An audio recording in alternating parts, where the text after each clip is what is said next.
నిర్గమాకాండము 12వ అధ్యాయము 43వ వచనం నుంచి మనం చదువుదాం.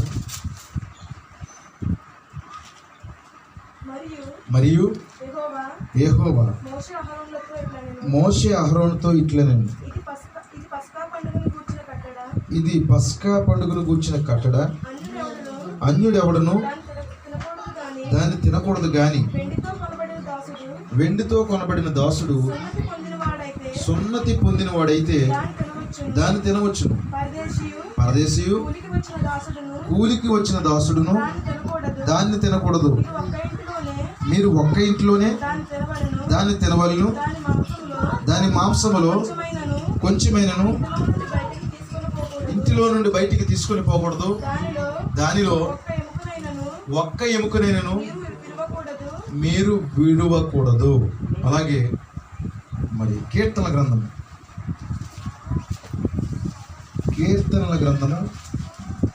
34వ అధ్యాయము 20వ వచనం మనం చదువుదాము. ఆయన వాని ఎముకలన్నిటినీ కాపాడును, వాటిలో ఒక్కటి అయినను విరిగిపోదు. ఈరోజు మన అంశం ఇదే దేవుని ప్రియులారా. మరి ఆయన ఎముకలలో ఒక్కటైనను విరవబడదు. దేవునికి స్తోత్రం కలుగును గాక. దేవుడు నిత్యముగా ఈ ఉదయకాల సమయంలో మనం దీవించును గాక. చదవబడిన ఆయన వాక్యానికి దేవుడు తన పరిశుద్ధాత్మను జత చేయను గాక. ప్రార్థన చేసుకుందాము, తలలు ఉంచుదాము. తలలతో పాటు మీ హృదయాలు కూడా ఉంచండి. ప్రభుని స్తుతిద్దాం ప్రియులారా. అందరూ కూడా ప్రభువును మహిమపడదాము. హల్లెలూయా. స్తోత్రములు, స్తోత్రము, స్తోత్రము, స్తోత్రము, స్తోత్రము, స్తోత్రము తండ్రి. పరిశుద్ధుడా, పరిశుద్ధుడా, పరిశుద్ధుడా, పరిశుద్ధుడా, పరిశుద్ధుడా, పరిశుద్ధుడా, జీవాధిపతి, మహోన్నతుడా, గొప్ప దేవుడా, కనికరం గల మా దేవ. అందరూ కూడా ప్రభువును స్తుతిద్దాము. హల్లెలూయా, హల్లెలూయా, హల్లెలూయా, హల్లెలూయా. కనికరించమని అడిగిన దేవుణ్ణి, కృప చూపించమని అడిగిన దేవుణ్ణి, ప్రభువా రంగం మీదకి రా ప్రభువా, మాట్లాడుతుండ్రి, నీ ప్రజలను దర్శించు ప్రభువా అని దేవుని అడుగుదాము. దేవా ఈరోజు ఉదయం మాతో మాట్లాడాలి ప్రభువా. నువ్వు ఒక్క మాట అయినా మాట్లాడకుండా ఇక్కడి మమ్మల్ని నేను వెళ్ళను ప్రభువా, మమ్మల్ని పంపించొద్దు ప్రభు అని దేవుడిని అడగండి. మన నిరాశలన్నీ కూడా దేవుడు తీసివేయాలి. నిస్పృహలన్నీ దేవుడు తొలగించాలి. నెమ్మదితో నింపాలి, సమాధానంతో నింపాలి. ఆ 7వ ముద్ర మన జీవితంలో తెరవబడాలి. హల్లెలూయా, హల్లెలూయా, హల్లెలూయా, హల్లెలూయా. స్తోత్రములు, స్తోత్రములు, స్తోత్రములు, స్తోత్రములు తండ్రి. హల్లెలూయా, హల్లెలూయా. సదాకాలము నీతో నేను జీవించెదను యేసయ్యా. సదాకాలము నీతో నేను జీవించెదను యేసయ్యా, యేసయ్యా, యేసయ్యా, యేసయ్యా,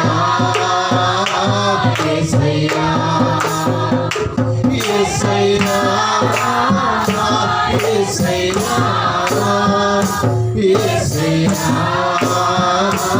యేసయ్యా. సదాకాలము నీతో నేను జీవించెదను యేసయ్యా. సదాకాలము నీతో నేను జీవించెదను యేసయ్యా. పాపాలను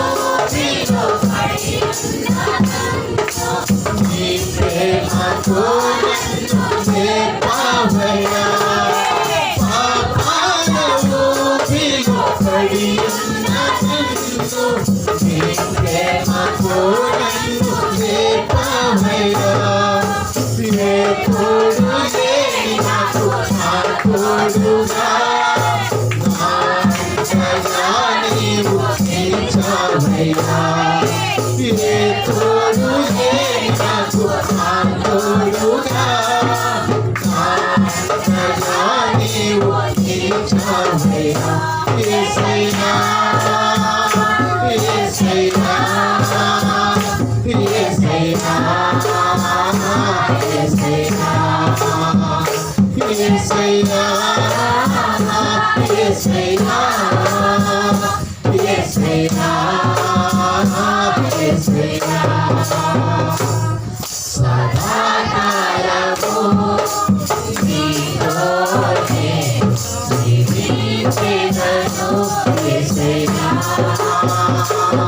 సదాకాలము నీకోసే జీవించెదను యేసయ్యా. నీ వాత్సల్యమును నాపై చూపించి నీ సాక్షిగా నన్ను నిలిపావయ్యా. నీ వాత్సల్యమును నాపై చూపించి నీ సాక్షిగా నన్ను నిలిపావయ్యా. ఆశ్చర్య కార్యములు ఎన్నో చేసి నీ పాత్రగా నన్ను మలిచావయ్యా. ఆశ్చర్య కార్యములు ఎన్నో చేసి నీ పాత్రగా నన్ను మలిచావయ్యా. యేసయ్యా యేసయ్యా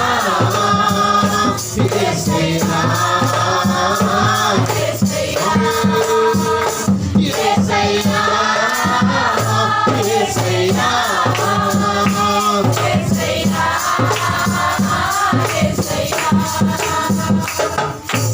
సదాకాలము నీకోసే జీవించెదను యేసయ్యా. సదాకాలము నీకోసే జీవించెదను యేసయ్యా. యేసయ్యా యేసయ్యా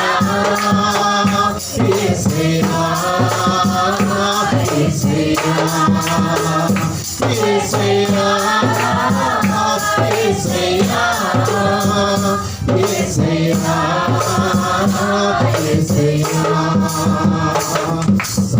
సదాకాలము నీకోసే జీవించెదను యేసయ్యా. సదాకాలము నీకోసే జీవించెదను యేసయ్యా. హల్లెలూయా, హల్లెలూయా, హల్లెలూయా. ఎంతమంది మీరు సమర్పించుకున్నారు దేవుడు? పాటలోనైనా నిజంగా సమర్పించుకున్నారా? నిజంగా మీ జీవితాలు సజీవ యాగముగా ఆయనకు సమర్పించుకున్నారా? మీ సమర్పణకు మీ ఒప్పుకోలుకు ఆయన ప్రధాన యాజకుడు అయి ఉన్నాడు. పరిశుద్ధుడైన మా తండ్రి, ప్రేమ గల మా రక్షకుడా, కృపామయుడా, కనికరం గల మా తండ్రి, మీ పరిశుద్ధమైన నామానికి స్తోత్రాలు చెల్లిస్తున్నాను. ఈ ప్రశస్తమైన ఉదయకాల సమయంలో ప్రభు ఇంతవరకు పాడి స్తుతించి ఘనపరిచి ప్రభువ, కానుకలు అర్పించి ప్రభువ, నిన్ను ఆరాధించాము దేవా. ఎన్నిక లేని వారు, బలహీనలం ప్రభువ, నీ మాట కొరకు ఎదురు చూస్తున్న నీ పిల్లలం ప్రభువ, నీవే రంగం మీదకి వచ్చి మాట్లాడండి. ఇదిగో మా యొక్క బలము శక్తితో పేజీలు తిరగేయగలిగాం ప్రభువ, కానీ నీ వాక్యానికి నీవే సొంత అనువాదకుడు ప్రభువ. నీవు రంగం మీదకి వచ్చి మాట్లాడాలి తండ్రి. మీకే స్తోత్రాలు చెల్లిస్తున్నాం తండ్రి. మీరే కృప చూపించండి, కనికరించండి, కార్యములు జరిగించండి ప్రభువ. ఓ మా తండ్రి, మీకే స్తోత్రాలు చెల్లిస్తున్నాం. నన్ను పక్కకి తప్పించండి, మీరు మాట్లాడండి ప్రభు. నీ ప్రజలకు ఏం కావాలో అదే మాట్లాడు ప్రభు. వాక్యం కొరకు నా నోరు తెరవండి, రంగం మీదకి వచ్చి మాట్లాడండి, మహిమ పడండి, కృప చూపించమని మమ్మల్ని మీకే సమర్పించుకుంటూ ప్రభు అయిన యేసుక్రీస్తు నామములో ప్రార్థించి అడుగుచున్నాము. ఆమేన్.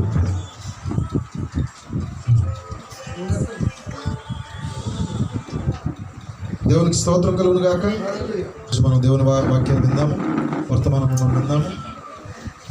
ఆయన ఎముకలలో ఒక్కటైనను విరువబడదు. హల్లెలూయా. కొంచెం సౌండ్ పెరుగుతుంది, ఇది చూడండి. దేవుని వాక్యాన్ని మనం వినబోతున్నాము. దేవుని పిల్లలారా, చాలా శ్రద్ధగా వినండి. ఈరోజు నేను చెప్పాలనుకున్న వేరే అంశం చెప్పాలనుకున్నాను, కానీ రాత్రి ఎందుకో సడన్గా మరలా అది అది పోయింది నా మనసులోంచి.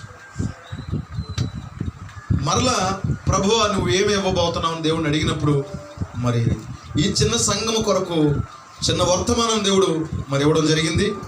ఆ ప్రవక్త బోధించినటువంటి ఆ అంశాల్లో నుండి, ఆ ఆలోచన నుంచే తీసుకుని మరి ఇక్కడ వర్తమానం తీసుకురావడం జరిగింది. ఆయన ఎముకలలో ఒక్కటైనను విరవబడదు. హల్లెలూయా. చూడండి, మనం ఇప్పుడు పాత నిబంధన గ్రంథం చదువుకున్నాము. పాత నిబంధనలో వారికి బలులు ఉన్నవి, మరి పస్కాతో ప్రారంభించబడుతుంది. అది ఆ పండుగలు ఉన్నవి. మరి ప్రియమైన దేవుని పిల్లలారా, పస్కా పండుగ ఉన్నది, పస్కా బలి ఉన్నది వారికి. ఇప్పుడు ఆ పస్కా బలి గురించి మాట్లాడుతున్నప్పుడు అక్కడ దేన్ని నడిపించాలంటే పస్కాలో గొర్రె పిల్ల నడిపించాలి. ఇప్పుడు పస్కా గురించి చెప్పే అంశం కాదు నాది. అక్కడ ఏమన్నాడంటే మోషేతో దేవుడు ఐగుప్తులోంచి, ఈ పస్కా ఎక్కడ స్టార్ట్ అయింది? ఈజిప్ట్లో స్టార్ట్ అయింది. ఎందుకు స్టార్ట్ అయింది? వారు ఆ ఈజిప్ట్లోంచి బయటికి వస్తున్నారు, వచ్చేసారు, హల్లెలూయా అనే దానికి సూచన గది. దేవుడు వారిని ఒక పస్కాను మరి ఆచరించమన్నాడు. ఐగుప్తులోంచి బయటకు వచ్చినటువంటి ఆ రాత్రి, ఆ బయటికి మరి బయలుదేరినటువంటి ఆ రాత్రి వారికి ఆ పస్కా మరి దేవుడు వారికి ఇచ్చాడు. దేవుని పిల్లలారా, ఇప్పుడు మనకి కూడా ఒక పస్కా ఉన్నది. మనము కూడా ఈ లోకమని ఐగుప్తులోంచి బయటకు వచ్చేస్తున్నాము. మన కొరకు కూడా ఒక గొర్రె పిల్ల వధించబడింది. హల్లెలూయా. ఆ గొర్రె పిల్ల ప్రభువైన యేసుక్రీస్తు అయి ఉన్నాడు. పాత నిబంధనలో మరి భౌతికమైన గొర్రె పిల్ల, ఇప్పుడు ఆత్మ సంబంధమైన గొర్రె పిల్ల మన కొరకు వధించబడింది. ఎందుకు వధించబడింది? మనము కూడా నిర్గమన ప్రజలమై ఉన్నాము. మనము కూడా ఎక్సోడస్ పీపుల్ అయి ఉన్నాము. మనము కూడా బయటకు వస్తున్నాము. దేవుని పిల్ల బయటకు వచ్చిన ఆ సందర్భంగా మన కొరకు కూడా ఒక గొర్రె పిల్ల వధించబడింది. ఆ గొర్రె పిల్ల అందరూ కలిసి ఒక ఇంట్లోనే తినమన్నాడు. నిజమేనా? నిజంగా వాక్యాన్ని వింటున్నప్పుడు మీకు అర్థమవుతుందండి. మరి నేను టేబుల్ వినేస్తాను, నాకు పాస్టర్ అవసరం లేదు, నేను ఎక్కడో వినేస్తాను అంటే ఎప్పుడైనా ఒంట్లో పోగలేక పరిస్థితులు పోలేక మరి సంఘానికి రాలేని గురించి కాదు మనం మాట్లాడేది. మరి ఈరోజు చాలా మంది ఏమంటున్నారు చెప్పండి? కాపర అవసరం లేదు, మేమే ఏదో రకంగా వినేయగలము. అక్కడ అన్నాడు ఒక పస్కాను ఆచరించి మమ్మల్ని వధించి అక్కడ ఒక ఇంట్లో తినమన్నాడు. ఆ తర్వాత ఎవరు తినకూడదు? అన్యుడు కానీ పరదేశి కానీ. ఎందుకంటే దీనికి సంబంధించిన వాడు తినకూడదు. ఇక చాలా మంది అనుకుంటా అంటారు, మేము ఉండే స్థలంలో మేము ఉంటాము, మేము వాక్యం వింటున్నామండి. అసలు నువ్వు తినకూడదు. అక్కడ నీకు సంబంధం లేదు. ఇది అబ్బాయి మీ వాక్యం అంటే మాకు బాగా ఇష్టమండి, మీ పాటలు అంటే మాకు బాగా ఇష్టమండి, మేము పలానా చోట నుండి వింటున్నామండి. మరి ఎలా కుదురుతుందండి సంఘానికి రావడానికి? నేను ఒకటే చెప్తున్నాను, అసలు నీకు అవసరం లేదు ఇది. నువ్వు తినక, నువ్వు వినొద్దు కూడా, ఎందుకంటే నీకు సంబంధమే లేదు ఇది. మరి ఎవరు తినొచ్చు? వెండితో కొనబడిన వాడు తినొచ్చు, సున్నతి పొందినవాడు తినొచ్చు. హల్లెలూయా. ఎవరైతే ప్రభు అయిన యేసుక్రీస్తు నామములో బాప్తిస్మాన్ని పొందారో వారు తినండి ఈ వర్తమానాన్ని. హల్లెలూయా. ఎవరైతే వెండితో కనబడ్డారో, వెండి దేనికి సదృశ్యము? విమోచన. ఎవరైతే విమోచించబడ్డారో, ఎవరైతే రక్షించబడ్డారో వారికి ఇది పనిచేస్తుంది. నేను ఏ శాఖలోనూ ఉంటాను, నేనేదో సంస్థలో ఉంటాను, నేను సిద్ధాంతాల్లో ఉంటాను, నేను ఆచారాల్లో ఉంటాను, అప్పుడప్పుడు మీ వర్తమానం వింటాను. సార్ మీకు ఇది ప్రయోజనం లేదు. అయితే అక్కడ ఏమన్నాడంటే ఆ గొర్రె పిల్లను వధించి దాన్ని తింటున్నప్పుడు ప్రియులారా అక్కడ ఒక మాట చెప్పాడు. చదువుదాం ఇప్పుడు. మరియు యెహోవా మోషే అహరోనుతో ఇట్లా నేను ఇది పస్కా పండుగను కూర్చుని కట్టడా, అన్యుడెవడును దాన్ని తినకూడదు కానీ, వెండితో కనబడిన దాసుడు కానీ,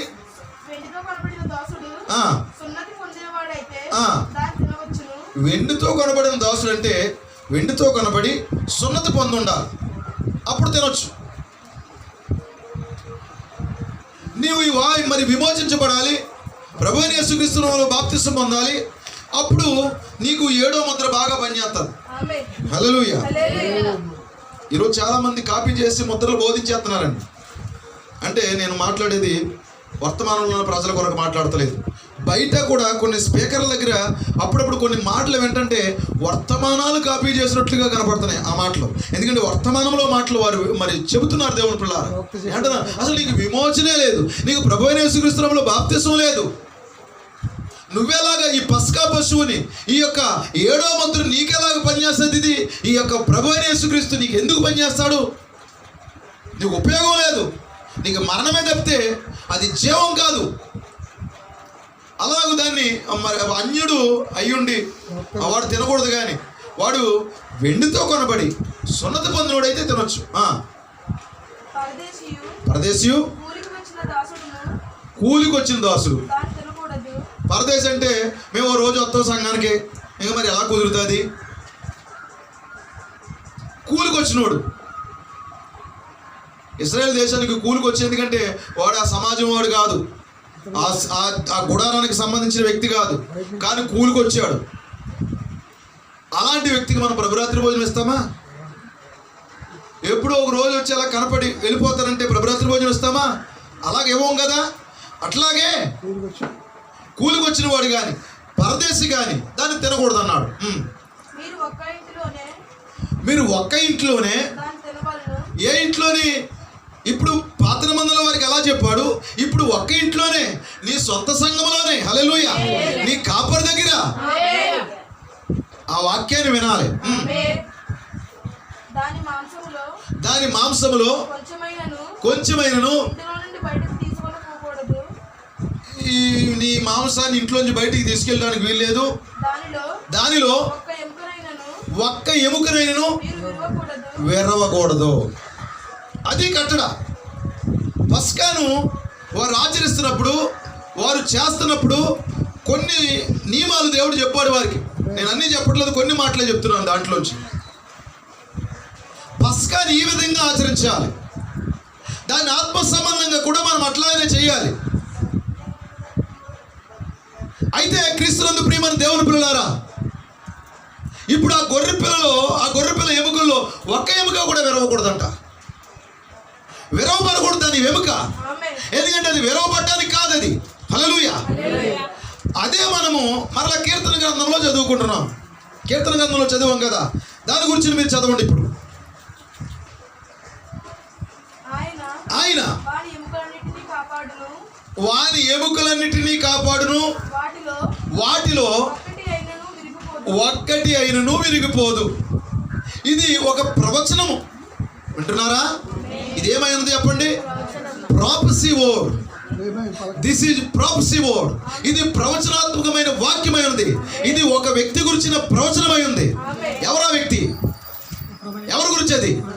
ప్రభు అయిన యేసుక్రీస్తుని గురించిన ప్రవచనం అది. హల్లెలూయా. ఇప్పుడు ఆ పస్కా బలి పశువు ఎవరు? ప్రభు అయిన యేసుక్రీస్తు. ఇప్పుడు ఐగుప్తులో ఆ గొర్రె పిల్ల ఎవరి కొరకు చనిపోయింది? ఆ అందులో బానిసలుగా ఉన్నటువంటి ఆ దేవుని ప్రజల కొరకు ఆ గొర్రె పిల్ల వధించబడింది. వధించబడింది కానీ దాని వెముకలు విరవకూడదు. ఎంతమందికి అర్థమైంది? అది వధించబడింది, దాని యొక్క చర్మం తీయబడింది, దాని యొక్క మాంసం తీయబడింది, ఆ రక్తం ఒలికించబడింది. ఎముక మాత్రం విరవడానికి వీల్లేదు. మీకు అర్థమవుతుందండి? ఎముకను విరవకూడదు. ఇప్పుడు అదే మరి కలవరిగిరిలో ప్రభు అయిన యేసుక్రీస్తు గురించి కూడా మాట్లాడబడింది. అది ఇప్పుడు ఆ పస్కా బలి పశువు ఎవరంటే ప్రభు అయిన యేసుక్రీస్తు అయి ఉన్నాడు. హల్లెలూయా. ఇప్పుడు ఆయన గురించి ముందుగా మరి కీర్తనలో ప్రవచించబడింది.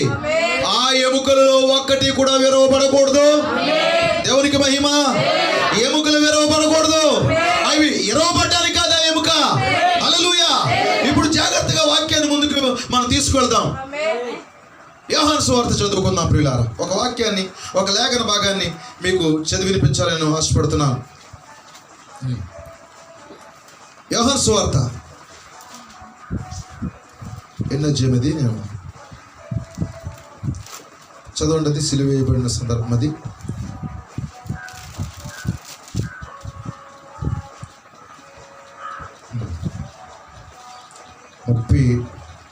33వ వచనం నుండి మనం చదువుదాం. యోహాను సువార్త ఆ చివరి క్షమించండి, చిన్న అంతరాయం కొరకు. యోహాను సువార్త 19వ అధ్యాయం 33 నుండి. వారు యేసు నొద్దకు వచ్చి అంతకుముందు ఆయన మృతి నొందుట చూచి ఆయన కాళ్ళు విరగొట్టలేదు గాని సైనికులలో ఒకడు ఈటితో ఆయన ప్రక్కన పొడిచెను. వెంటనే రక్తమును నీళ్లును కారెను. ఇది చూచిన వాడు సాక్ష్యం ఇచ్చుచున్నాడు. అతని సాక్ష్యము సత్యమే. మీరు నమ్మునట్లు అతడు సత్యము చెప్పుచున్నాడని ఆయన ఎరుగును. అతని ఎముకలలో ఒక్కటైనను విరువబడదు అని లేఖనము నెరవేరినట్లు అని కీర్తనల గ్రంథములో రాయబడిన ప్రవచనం ఆ లేఖనం నెరవేరబడినట్లు ఇవి జరిగెను. ఇవి జరిగెను. అంతమందికి అర్థమవుతుంది. ఇప్పుడు కీర్తన గ్రంథములో ఆయన గురించి రాయబడింది. ఆమేన్. అలాగే మరి నిర్గమాకాండములో ప్రభు అయిన యేసుక్రీస్తు గురించి రాయబడింది.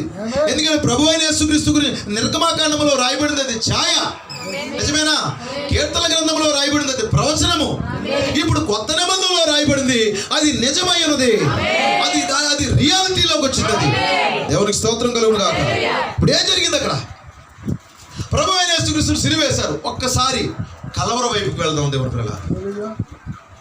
ఆ కలవరగిరిలో ఉన్నటువంటి ఆ ప్రభు అయిన యేసుక్రీస్తు దగ్గరికి వెళ్దాం. ఎందుకంటే కలవరి దగ్గరికి వెళ్ళినప్పుడు ఎలాంటి కఠినాత్ముడికైనా కన్నీరు రావాల్సిందే. అంత ఘోరముగా ఉంది ఆయన మరణము.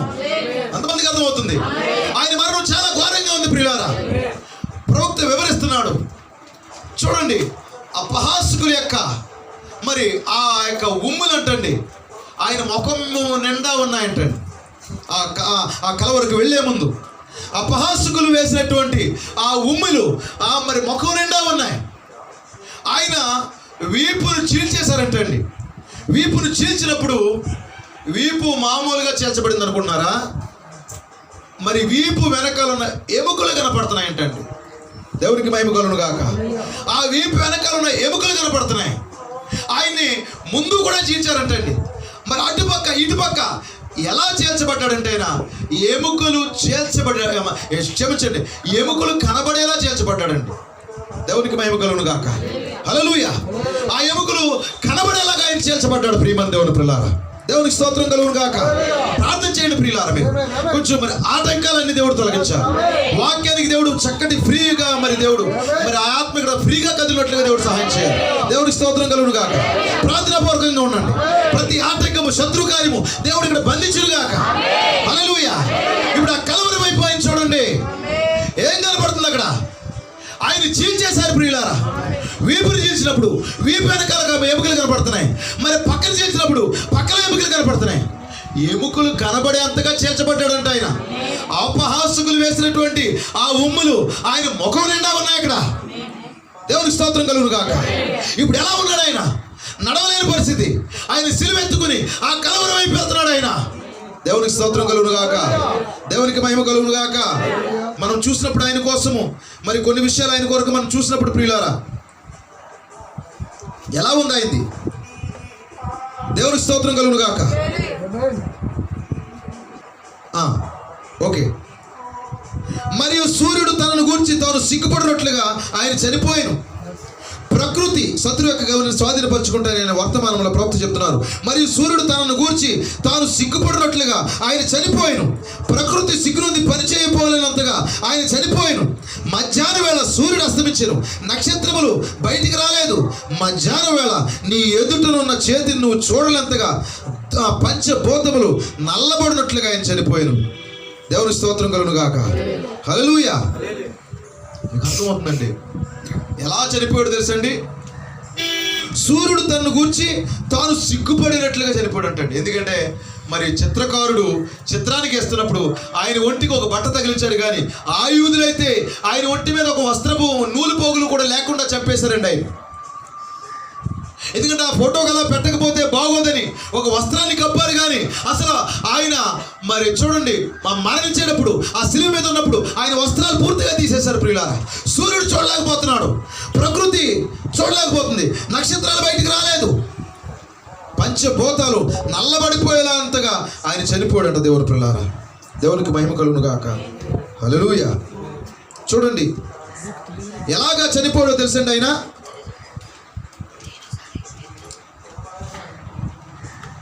వారు ఆయన చేతులను తీసుకుని సాగదీసి మేకులతో ఆయనను ఒక సిలువకు కొట్టిరి.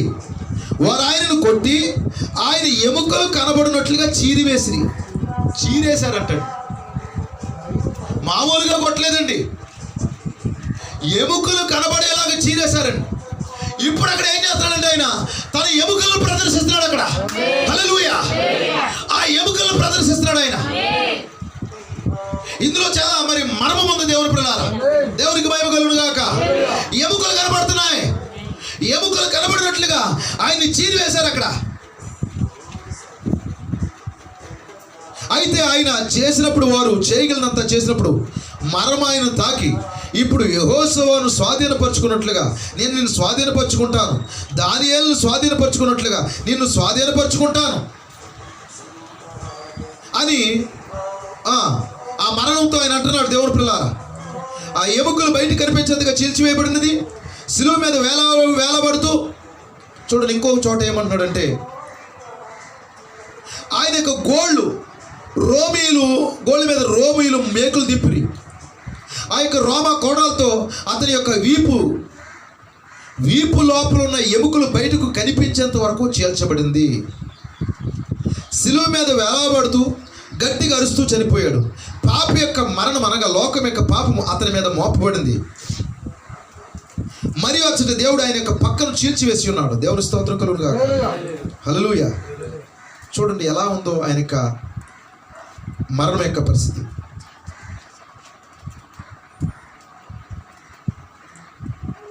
ఇప్పుడు కలవరి శిలువలో ఆయన చనిపోయినప్పుడు మామూలుగానే చనిపోయాడు అనుకున్నామా, కానీ అట్లా కాదండి. ఆయన ఎముకలు బయటికి కనిపిస్తున్నాయండి. మరి ఎముకలు బయటికి కనిపించేలా చీరేశారు. ఆ తర్వాత మరలా ఏం చేశారు చెప్పండి? వీపును చీల్స్తుంటే వీపు వెనకాల కూడా ఎముకలు కనపడుతున్నాయి. ఇప్పుడు ఏం చేస్తున్నాడు ఆయన? ఏదో జరుగుతుంది అక్కడ. హల్లెలూయా. లోపల ఏదో ప్రదర్శిస్తున్నాడు ఆయన. వెనక భాగమే ఉన్నటువంటి ఎముకల్ని, ఈ చుట్టూ ఉన్నటువంటి ఎముకల్ని ఆయన ప్రదర్శిస్తున్నాడు. సైనికులు వచ్చి అక్కడ ఇద్దరు సిలువేయబడిన వారిని ఎముకల మీద కొట్టారు, కానీ కాళ్ళు ఇరిగిపోయేలా కొట్టారు, కానీ ప్రభు అయిన యేసుక్రీస్తు ఎముకలు విరవబడలేదంట. ఎందుకు? ఆల్రెడీ ఒక ప్రవచనం ఉంది. హల్లెలూయా. ఆయన ఎముకల్లో ఒక్కటి విరవబడదు. దేవునికి స్తోత్రం కలుగునుగాక. ఆయన ఎముకల్లో ఒక్కటి విరవబడదు. అది భద్రవడానికి ఏర్పాటు చేసుకోబడింది ఎముక కాదు అది. ఇప్పుడు ఎంతకి ఎందుకు ఎముక ఎరగబడతలేదు? మీకు అర్థమవుతుందండి? ఎందుకు దేవుడు ఎముకని ఎరవనవట్లేదు? ఎందుకు దాన్ని? దేవుని స్తోత్రం కలుగునుగాక. ఎంతవరకు మనం ప్రవచనం నెరవేరడానికే అనుకున్నాము. అయితే ఎముక ఎందుకు ఎరవలేదు అక్కడ? ఎందుకు ఎముక ఎరగలేదు? ఎవరా ఎముక? ఆది కాండం చదవండి మీరు. హల్లెలూయా. ఆది కాండంలో ఒక ఎముక ఉన్నది. ఇప్పుడు ఆదాము యొక్క పక్కను చీల్చి దేవుడు ఒక ఎముకను తీశాడు. ఎవరి ఎముక అది? అది ఆయన ఎముకే. హల్లెలూయా. ఇప్పుడు ఆ ఎముకను ఒక స్త్రీగా చేశాడు. స్త్రీగా చేసి ఆదాము దగ్గర తీసుకొచ్చాడు. దేవుని స్తోత్రం కలుగునుగాక. ఆదాము దగ్గర తీసుకొచ్చి గుర్తుపట్టమన్నాడు. ఎవరో చూడండి. హల్లెలూయా. అతనికి ఆపరేషన్ జరిగినప్పటికి కూడా, అతను ఆ సమయంలో మరి చూడలేని పరిస్థితిలో ఉన్నప్పటికీ కూడా, వింటున్నారండి, ఏమంటున్నాడు? చూడగానే అన్నింటినీ గుర్తుపట్టి అన్నింటినీ రకరకాల పేర్లు పెట్టాడు. అసలు ఈమెను గుర్తుపడతాడో లేదో అని చెప్పినప్పుడు ఆయన అన్నాడు, ఎవరేమే? నా ఎముకలలో ఎముక, నా మాంసములో మాంసము. ఎవరిప్పుడు? ఆయన ఎముకల్లో ఎముక. హల్లెలూయా. ఇప్పుడు వధువెవరు? అవ్వెవరు? ఆదాము ఎముక. వధువెవరు? ప్రభువైన యేసుక్రీస్తు ఎముక. ఆయన ఎంతగా మరణిస్తాడు కానీ ఎముకని ఎరవడు. దేవుని స్తోత్రం కలుగునుగాక. ఆయన వీపును చేల్చిస్తాడు, వెనకాల ఉన్న ఎముకని విరవద్దు. పక్కన చేల్చిస్తాడు, ఆ ఎముకను మాత్రం ఎరవకు. ఆయన ఎంతగానో పోరాడతాడు, ఎముక ఎరకూడదు. ఎందువల్ల? ఎముక ఎవరు? నువ్వే. ఎముక ఎవరు? ఆయన వధువు అయినది. ఇప్పుడు ఆ వధువు భద్రవడానికి ఇష్టం లేదు. అంటున్నారా? బ్రోకెన్. ముట్టుకునే వాళ్ళది. అసలు ముట్టుకోవడానికి ఇష్టపడ్డా ఆయన. అది విరిగిపోవడానికి ఇష్టపడ్డా ఆయన. ఎందుకంటే అది ఎవరు? ఆయన ఎముక. ఆయన ఎముకలో ఎముకది, ఆయన ఆత్మలో ఆత్మది, ఆయన భాగమది. ఎవరు నువ్వు? ఆయన ఎముక నువ్వు. ఇప్పుడు కీర్తన గ్రంథంలో రాయబడిన ప్రవచనం నెరవేరడానికి ఆయన ఎముక ఎరగొట్టనివ్వలేదా? దాని కొరకు మాత్రమే కాదండి, అసలు ఎముక ఎవరంటే ఆయన వధువు అయినది. అందుకే కదండి అవ్వ ఆదాము రాకముందే ఆమె పాపంలో పడిపోయిందండి. ఇప్పుడు ఆమె నాశనం అయిపోవాలి, నశించిపోవాలి, నరకపాత్రురాలైపోవాలి. ఆమెను దేవుడు వెంటనే చంపేయాలి. చంపేయక్కర్లొద్దా? మరి ఎందుకు ఆదాము రంగం మీదకి వచ్చాడు? ఇప్పుడు దేవుడు చూస్తున్నాడు, ప్రభువుని చూస్తున్నాడు. తండ్రితో వెళ్ళాలా, భార్యతో వెళ్ళాలా? మీకు అర్థమవుతుందండి? ఒక పడిపోయిన భార్య తప్పిపోయింది, మరి నశించిపోతుంది. హల్లెలూయా. ఒక పక్క తండ్రి పిలుస్తున్నాడు, నీకెవరు కావాలి? దేవునికి మహిమ కలుగును గాక. ఎవరు కావాలంటే ప్రభువా, ఆమె లేకపోతే నేను ఉండలేను. ఎందుకంటే ఆమె నా ముందు పెట్టినప్పుడు ఆమె నా ఎముకల్లో ఎముక, నా మాంసంలో మాంసం అని ఆమె గురించి కవిత్వాలు పాడాను కదా. ఇప్పుడు నేను ఆమెను ఎలా విడిచిపెట్టుకోగలను? ఆమె కోసం నేను కూడా పాపంగా మారిపోతాను, ఆమె కోసం నేను కూడా తప్పులో పడిపోతాను, ఆమె కోసం నేను మరణిస్తాను. హల్లెలూయా. ఇప్పుడు కల్వరిలో ప్రభువైన యేసుక్రీస్తు, ఇప్పుడు పడిపోయిన ఆయన భార్య, నశించిపోవడం సిద్ధంగా ఆయన పిల్లలు, తండ్రి స్థానంలో ఆయన తండ్రి స్థానం పిలుస్తుంది, కుమారుడి స్థానంలో ఉన్నాడు. ఇప్పుడు ఎవరి దగ్గరికి వెళ్తావు నువ్వు? వారి కొరకు మరణిస్తావా, లేకపోతే నువ్వు నా దగ్గరికి వచ్చేస్తావా? తండ్రి దగ్గర ఉంటావా, భార్యతో ఉంటావా? దేవునికి మహిమ. హల్లెలూయా. ఇప్పుడు కల్వరిగిరిలో మన ప్రియుడు, మన యొక్క పెళ్లి కుమారుడు, మన భర్త, మన యజమాని. హల్లెలూయా. ఏం చేస్తున్నాడు ఇప్పుడు? మహామహిమలన్నీ విడిచిపెట్టి ఆయన భార్యతో పాటు ఆ కిందకి దిగి వచ్చేసి ఆ మట్టిలో మట్టిగా, హల్లెలూయా, వారి పాదాలు పట్టుకునేంతగా తగ్గించుకుని పాతాళం యొక్క మురికిలోకి కూడా ఆయన దిగి, దేవునికి మహిమ కలుగును గాక, తన పిల్లలను తన భార్యను రక్షించుకుంటాడా, లేకపోతే మహిమలోనే ఉండిపోతాడా? ఏంటి తేల్చుకోవాలి. ఇప్పుడు కుమారుడు స్థానంలో ఉన్న ఆయన అంటున్నాడు, నా భార్యతో పాటు నేను వెళ్ళిపోతాను, నా ప్రజల కొరకు నేను చనిపోతాను, నా ప్రజల కొరకు నేను ఆ యొక్క నా పాతాళానికి వెళ్తాను, సమాధిలోకి వెళ్తాను, మరణంలోకి వెళ్తాను. హల్లెలూయా.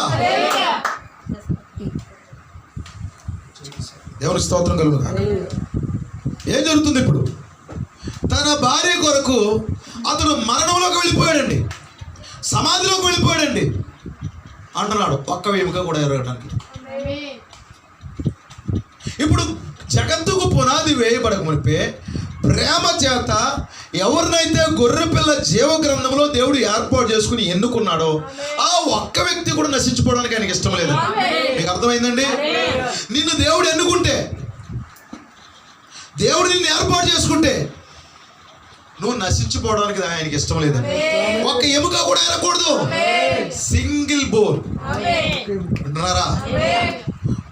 ఒక సింగిల్ బోను కూడా ఇష్టపడ్డా ఎరగపోవడానికి ఆయన ఇష్టం లేదు. ఎందుకంటే నా ఎముకల్లో ఎముక, నా మాంసంలో మాంసం.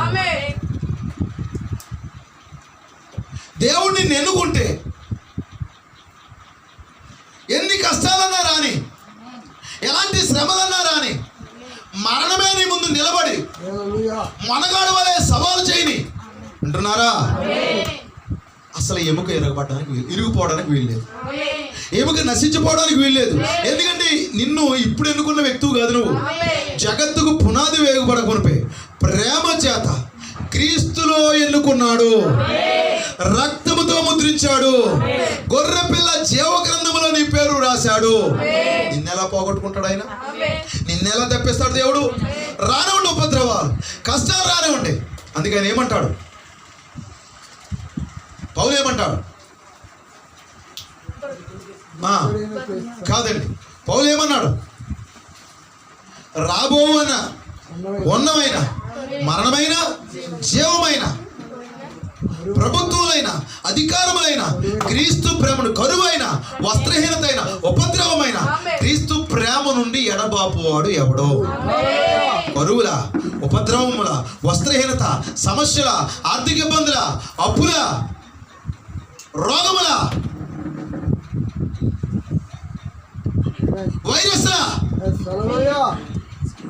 వైరస్ ఈ ఎముకను ఎరవడానికి వీల్లేదు. హల్లెలూయా. అంటే వైరస్ రాకూడదన్న ఉద్దేశం కాదు, రావచ్చు, వస్తుంది ఎవరికైనా. ఎందుకంటే మీరు దైవములని ఆయన చెప్పాడు, ఆయనను ఇతర మనుషులు చనిపోయినట్టు మీరు చనిపోతారన్నాడు. కొంతమంది అత్యుత్సాహం ప్రదర్శించి అది రాకూడదు, ఇది రాకూడదు, అది నీకు రొంపెందుకు వస్తుంది అంటున్నాను నేను. నువ్వు వధువు అయితే మరి ప్రతి వ్యాధి దెయ్యమేనన్నాడా? హల్లెలూయా. మరి నీకు జ్వరం ఎందుకు వస్తుంది? కరోనా వైరస్ వస్తే అది వధువు కాదు. అత్యుత్సాహం ప్రదర్శించి కొంతమంది భలే బోధలు చేస్తారండి. ఇప్పుడు ఈ భౌతికమైన దేహానికి ఏమొచ్చినా రావచ్చు, అది ప్రమాదం కాదు. లోపల ఉన్న అసలు మనిషికి అసలు మరి భయంకరమైనటువంటి ఆత్మ సంబంధమైన కరోనా రాకుండా చూసుకో. దేవునికి మహిమ కలుగును గాక. ఇప్పుడు ఆ మనిషిని దేవుడు కాపాడుకుంటున్నాడు. ఇది మట్టి అయిపోయినా శిథిలమైపోయినా మరి స్పూన్ మట్టి చోలానికి మరలా దేవుడు తీసుకొచ్చేస్తాడు. నేను హల్లెలూయా. మరలా సమాధిని బదలగొట్టి బయటికి తీసుకొస్తాడు. నీకు భయం ఏంటి అసలు? నువ్వు భయపడవలసిన అవసరం లేదు. అందుకే నేను అంటున్నాను, ఇప్పుడు కలవరులో ఆయన ముఖం నిండా అవమానకరమైన ఉమ్ములు, గడ్డం పట్టుకుని పెరగడం, మరి మేకులు వేసేశారు, చేతులకు మేకులు వేశారు, కాళ్ళకి మేకులు వేశారండి, సాగదీశారంటే చేతులు మేకులు కుట్టారండి. ఆయన అవమానకరంగా మాట్లాడుతున్నారు. మాట్లాడినప్పుడు కూడా చీల్చేశారండి పట్టుకుని. శరీరాన్ని చీల్చినప్పుడు చీల్చు, నేను ఒక విషయాన్ని చూపించబోతున్నాను. ప్రపంచానికి నేను ఒక విషయాన్ని చూపించబోతున్నాను. ఏమి చూపించబోతున్నావు? నా ఎముకలు చూపించబోతున్నాను. ఎముకల్లో గొప్పదనం ఏంటి? ఆ ఎముకే నా భార్య అయినది, ఆ ఎముకే నా వధువు అయినది. ఇదిగో నువ్వు ఎక్కడ టచ్ చేసినా నేను ఒప్పుకుంటాను. నా ఎముకను టచ్ చేయకు దయచేసి. ఇదిగో నీకు వార్నింగ్ ఇస్తున్నాను, నా ఎముకను ముట్టుకోవడానికి వీల్లేదు. ఏమన్నాడు యోబు గురించి దేవుడు? నువ్వేం చేసుకుంటావో చేసుకో, అతడు ప్రాణాన్ని ముట్టుకోవద్దు. నువ్వేమన్నా చేయి, నా వధువుని టచ్ చేయొద్దు. నువ్వెంత అలా చేసుకో, నా వధువు జోలికి రావద్దు. ఎముకను టచ్ చేస్తే మామూలుగా ఉండదు అంటున్నారా? ఎముక ముట్టుకోవద్దు. ఎందుకంటే ఏదో ఒక ఎముక విరిగిపోయినా పర్వాలేదు కాదు, ఒక్క ఎముకైనాను విరగకూడదు, విరిగిపోకూడదు. సింగిల్ బోన్ అయినా సరే అది బ్రేక్ అవడానికి వీల్లేదు, విరగకూడదు. ఎందుకంటే అది ఇప్పుడు కాదండి, పాత నిబంధనలో చెప్పేశాడు ఆయన. మోషేతో చెప్పేశాడా? ఆ గొర్రె పిల్లను వదిలించుకోండి, దాన్ని చేల్చండి, రక్తాన్ని కార్చండి, అయినా పర్లేదు, ఎముకలు మాత్రం ఎరవకండి. యా, ఎముకలు ఎందుకు ఎరవద్దు? ఇప్పుడు మోసే ఈ విధంగా ఉంటే ఎముకలు మేము బోన్లు మరి ఆ ముడుసులన్నింటినీ పులిసెట్టుకుని తాగుతాం ప్రభు. ఎందుకంటే బోన్లు పీలుస్తామనుకోండి, ఆ మజే వేరు. ఇదిగో మోసే, నువ్వు అన్ని టచ్ చేయి, ఏదైనా చేసుకో, కానీ ఎముకలు మాత్రం ఎరవకు. పాత నిబంధనలోనే దేవుడు చెప్పేశాడు, ఇప్పుడు కీర్తన గ్రంథంలోనే దేవుడు చెప్పేశాడు. ఇప్పుడు మరి ఈ యొక్క వర్తమానం వచ్చేసరికి వింటున్నారా? రియాలిటీలోకి వచ్చేసిన తర్వాత, నిజత్వంలోకి వచ్చేసిన తర్వాత వధువు యొక్క ఎముకలను, అంటే వధువు అనబడే ఆ ఎముకను ఎరవడానికి దేవుడు ఇష్టపడతాడంటారా? లేదండి.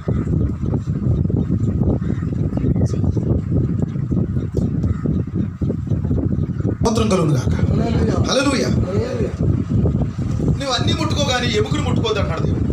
ఎందుకంటే ప్రవచనం ఉంది, అలాగే ప్రవచనం మాత్రమే కాదు, పాత నిబంధనలు అది కట్టడది.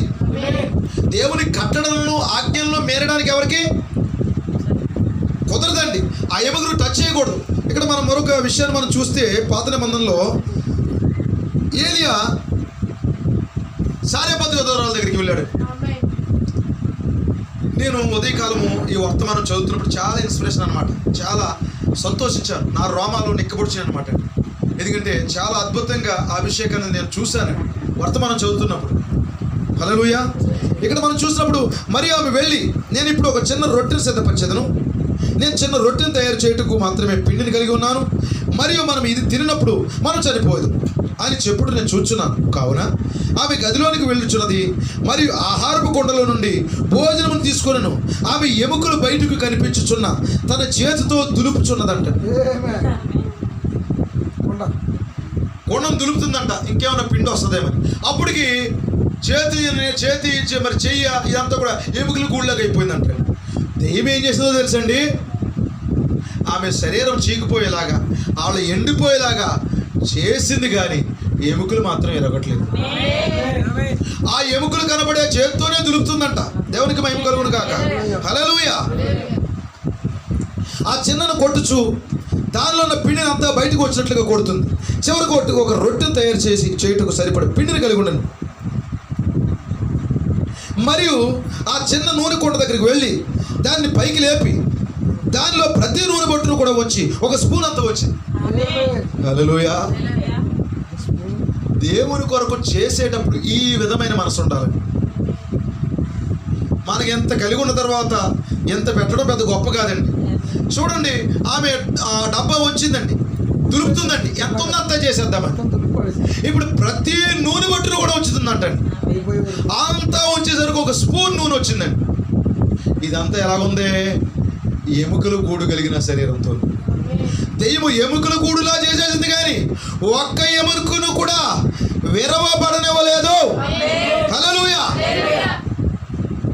ఏంటంటే ఈ ఎముకలకున్న శక్తి? హల్లెలూయా. ఈ ఎముకలకు ఉన్నటువంటి ఈ శక్తి ఏమిటి? పాత నిబంధన కాలంలో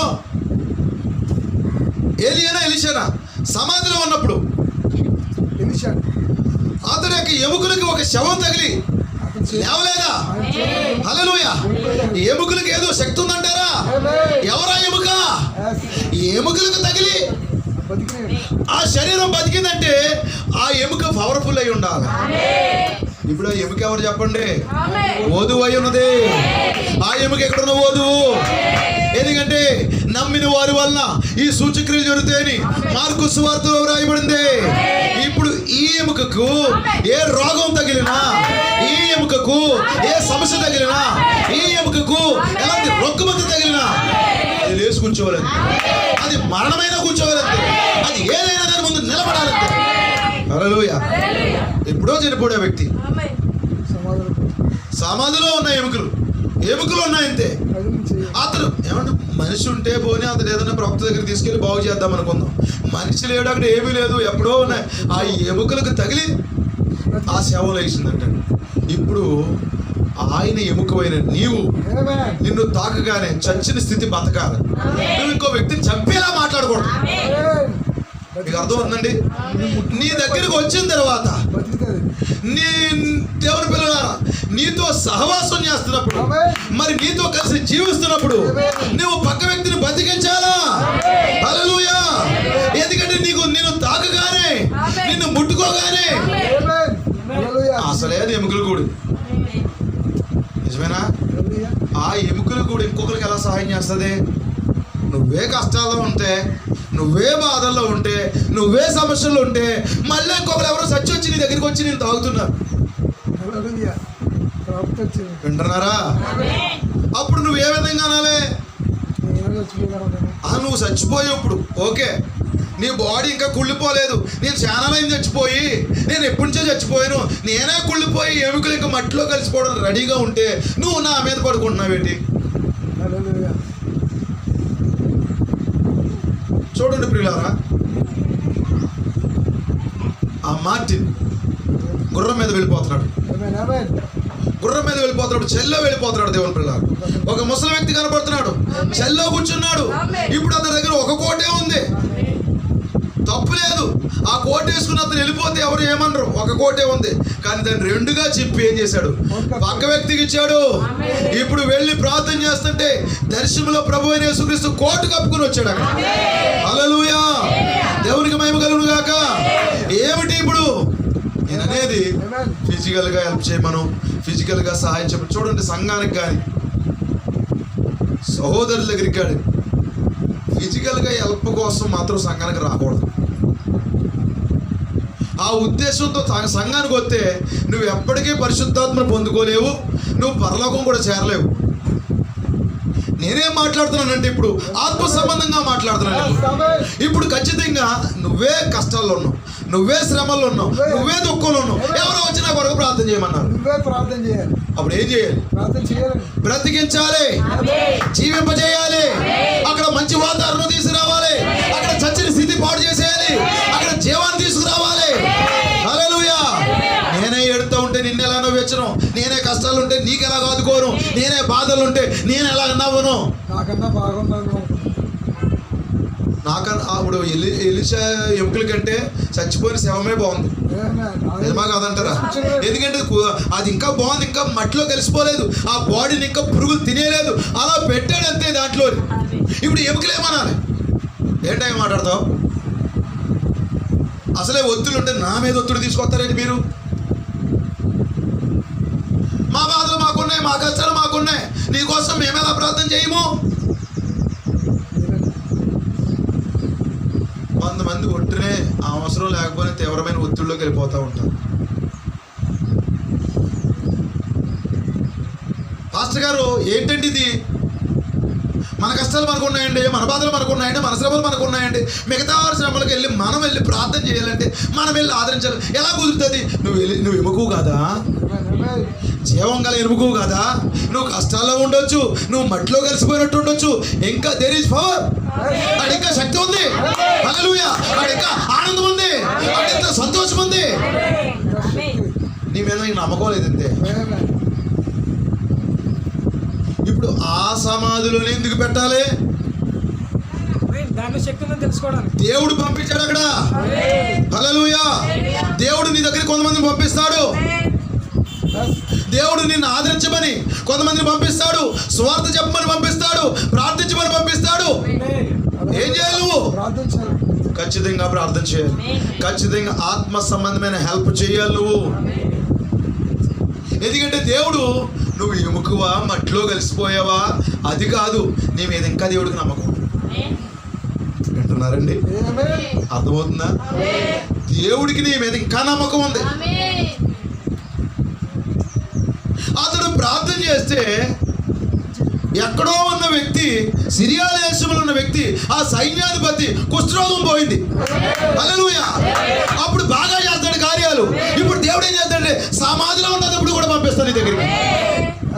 భూమి మీద నువ్వు ప్రవక్తగా ఉండి నువ్వు అద్భుతాలు చేస్తున్నప్పుడు, ఆశ్చర్యాలు చేస్తున్నప్పుడు మాత్రమే కాదు, కానీ ఇప్పుడు సమాధిలో ఉన్నప్పుడు, కష్టాల్లో ఉన్నప్పుడు కూడా నీ దగ్గరికి ఆ వ్యక్తిని పంపిస్తాను. ఏం చేస్తావు చెయ్యి. హల్లెలూయా. ఈ ఎముకలు ఇంకా సత్తు పోలేదు, ఎందుకంటే ఈ ఎముక ఆయన ఎముక. హల్లెలూయా. ఈ నీవు ఆయన సొత్తు. నువ్వెవరు? చిన్న దేవుడివి, ఆయన పెద్ద దేవుడు. ఓయ్ రావచ్చే. ఆయన పెద్ద దేవుడు, నువ్వు చిన్న దేవుడివి. నీ మీద ఇంకా నీకు నమ్మకం ఉంది. సహోదరుడు నువ్వు కష్టాల్లో ఉన్నా, సహోదరి నువ్వు శ్రమల్లో ఉన్నా, ఏం చేస్తాడు? నీకంటే కొంచెం బెటర్గా ఉన్న వాళ్ళని దగ్గరికి పంపిస్తాడు. అసలు నీకు బాగా కష్టాలు ఉన్నాయి, నువ్వేమో పీకల లోతులో మునిగిపోయావు, ఎక్కడ దాకా మునిగినోడు పంపిస్తాడు. అప్పుడు నువ్వేమనాలి? కంగారు పడకు, ఈ పీకల లోతుల్లోంచే మోకాళ్ళ లోతుల్లో చిక్కుపోయి నిన్ను బయటికి తీసుకొస్తాను. హల్లెలూయా. అది దేవుని ఎముక లక్షణం. ఈ ఎముకలకు శక్తి ఉందంటారా? హల్లెలూయా. పాత నిబంధన గ్రంథములో ఐగుప్తు దేశంలో ఆ యోసేపు గురించి మనం చూసినప్పుడు ప్రియులారా, యోసేపు ఏమంటున్నాడు? ఇదిగో దేవుడు మిమ్మల్ని దర్శించబోతున్నాడు, దేవుడు మిమ్మల్ని త్వరలో తీసుకెళ్ళబోతున్నాడు. ఎందుకంటే అతనికి అబ్రహాము, ఇస్సాకు, యాకోబు యొక్క మరి వారికి దేవుడు చేసిన వాగ్దానం పైన ఇతనికి కూడా నమ్మకం ఉన్నది. వింటున్నారా? దేవుడు చేసిన వాగ్దానం పైన ఇతనికి నమ్మకం ఉంది. ఇది నా సొంత దేశం కాదు, ఇక్కడ నేను రాజునయ్యాను, ఇక్కడ గొప్ప వ్యక్తినయ్యాను, ఇక్కడ మేము ఉండము, మేము మా సొంత దేశానికి వెళ్ళిపోతాము. తన ప్రజలతో చెప్తున్నాడు ఏమని? ఇక్కడ పాతి పెట్టొద్దు దయచేసి నా ఎముక. అంతకుముందు యాకోబు అన్నాడంటాడు, అయ్యా నన్ను ఇక్కడ పాతి పెట్టొద్దు. ఇప్పుడు యాకోబు చనిపోయిన తర్వాత ఆ బాడీని, ఆ ఎముకల్ని చుట్టేశారండి, చూడ కట్టేసి తీసుకెళ్ళిపోయారు అక్కడికి. ఇప్పుడు యోసేపు వంతు వచ్చింది. యోసేపు అన్నాడు, అయ్యా నా ఎముకల్ని కూడా తీసుకెళ్ళి అక్కడ పాతి పెట్టండి. ఎందుకు ఆ ఎముకల కోసం అంత ఇంట్రెస్ట్ వారికి? అవి యోసేపు యొక్క ఎముకలు కాదు, అది ఏలియా ఎముకలు కాదు. హల్లెలూయా. అది ప్రభు అయిన యేసుక్రీస్తు ఎముకలో ఎముక, అది ఆదాము ఎముక.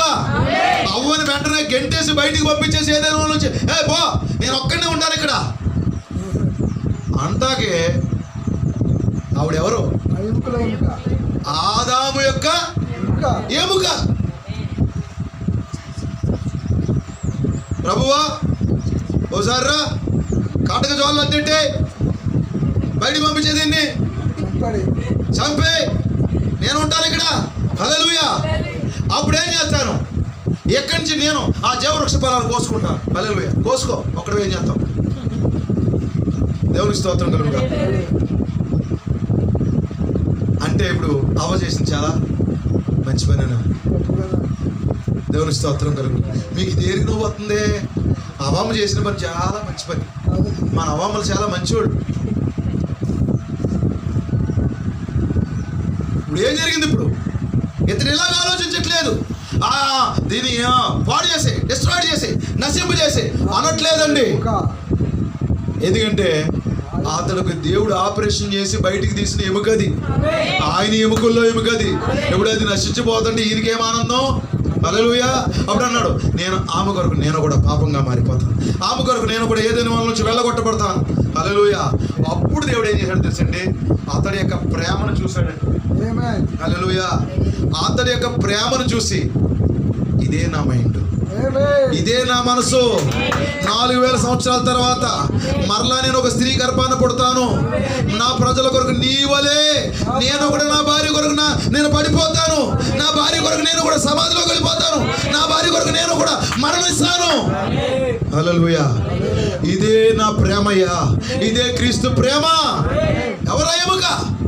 ఆయన ఎముక. యేసేపు అన్నాడు, ఇక్కడ పాతి పెట్టవద్దు నన్ను దయచేసి. ఇప్పుడు అతనికి ఒక మంచి సమాధి పెట్టిన చేశారంటండి. ఎముకలను భద్రం చేశాడంటండి. భద్రం చేసిన తర్వాత ఒక రోజు సైనికుడు వచ్చి ఈ ఇశ్రాయేలుని శుభ్రంగా కొట్టేశాడండి. వీపంతా రక్తమయమైపోయిందంటండి. రక్తమయమైపోయిన తర్వాత గాయాలతో ఉన్నటువంటి ఆ యొక్క ఇశ్రాయేలుడు ఒక్కసారి యేసేపు యొక్క ఎముకల వైపు చూస్తున్నాడు అంటండి. దేవునికి మహిమ. యేసేపు యొక్క ఎముకల వైపు చూస్తున్నాడు. చూసి అన్నాడంట, నేను ఇక్కడ ఉండను. ఈ రోజు నన్ను ఈ సైనికుడు, ఈ ఫరో నన్ను ఇక్కడ బాధ పెట్టి ఉండొచ్చు, ఇక్కడ నన్ను కొట్టుండొచ్చు, ఇక్కడ నన్ను మరి భయంకరంగా హింసించుండొచ్చు. ఒక దినాన మా ప్రవక్త, మా యేసేపు, మా క్రీస్తుకు సదృశంగా మా తండ్రి చెప్పాడు, ఈ దేశంలో ఉండరు, వెళ్ళేటప్పుడు ఎముకలు తీసుకెళ్ళమన్నాడు. ఈ ఎముకలు నడుస్తాయి. ఒక దినాన ఈ ఎముకలు నడవబోతున్నాయి. వాగ్దాన దేశంలోకి వెళ్ళిపోతాము. ఓ గాయమా, ఓ దెయ్యమా, ఓ భయంకరమైన శత్రువా, నేనేమి లెక్క చేయను నీ గాయాలు. నేను నా యేసేపు ఎముకలు చూస్తున్నాను. ఒక దినాన అవి నడుస్తాయి, నేను నడుస్తాను. ఎక్కడికి? వాగ్దాన దేశానికి. ఈరోజు ఈ భూమి పైన శత్రువు నేను చాలా ఇబ్బంది పెడుతున్నాడు. వింటున్నారా? దెయ్యం నేను చాలా ఇబ్బంది పెడుతున్నాడు, గాయపరుస్తున్నాడు, నేను బాగా ఇబ్బంది పడుతున్నావు. అయితే నువ్వు ఎవరి వైపు చూడాలి? మన యేసేపు వైపు చూడు. మన యేసేపు ఎవరు? ప్రభువైన యేసుక్రీస్తు. ఆయన కూడా సమాధిలో పెట్టబడ్డాడు, సమాధిలోకి వెళ్ళిపోయాడు. అయితే ఏం జరిగింది? ఆ సమాధిలోంచి ఆయన పరలోకానికి ప్రయాణం చేశాడు. యేసేపు సమాధిలోంచి కనాను ప్రయాణం చేసినాడు. ఇప్పుడు ప్రభువైన యేసుక్రీస్తు కూడా ఆ వాగ్దాన దేశంలోకి అవతల గట్టుకు ప్రయాణం చేశాడు. ఇప్పుడు నువ్వు ఎవరి వైపు చూడాలి? యేసేపు యొక్క సమాధి వైపు, ఆ ఎముకల వైపు చూడు. ఎందుకంటే ఆ ఎముకల్లో ఒక్కటి కూడా విరవబడలేదు. సింగిల్ బోను కూడా విరవబడలేదు. దేవుని పిల్లలారా, ఇప్పుడు ఆ యూదులైన వారందరూ కూడా ఎవరి వైపు చూస్తున్నారు? ఆ ఎముకల వైపు చూస్తున్నారు. ఇప్పుడు నువ్వెవరి వైపు చూడాలి? కల్వరిగిరిలో నీ కొరకు నా కొరకు ప్రాణం పెట్టి ఎముకల ప్రదర్శన జరిగింది అక్కడ. అర్థమైందండి? ఎముకల ప్రదర్శన వెనక భాగాన్ని చూపించాడు, ముందు భాగంలో కూడా ఎముకలు చూపించాడు. ఎముకల ప్రదర్శన జరిగింది. ఎవరున్నారు అక్కడ? వెనక ముందు భాగాల్లో ఎవరు? ఒక పక్క యూదులు, ఒక పక్క అన్యవధువు అయినది. అంతమందికి అర్థమైంది? ఒక పక్క యూదులైనా, మరొక పక్క అన్యులై ఉన్నా. వీపు పైన, వీపు భాగాన ఉన్నటువంటి ఎముకల్ని ప్రదర్శించాడు. మరి ముందు ఉన్న ఎముకలను కూడా ప్రదర్శించాడు. ఎవరు వీరు? ఆయన ఎముకల్లో ఎముక, ఆయన వధువు, ఆయన భార్య. ఒక వాక్యాన్ని మనం చదువుకుందాం. యెహెజ్కేలు గ్రంథం 37వ అధ్యాయం చదువుదాం.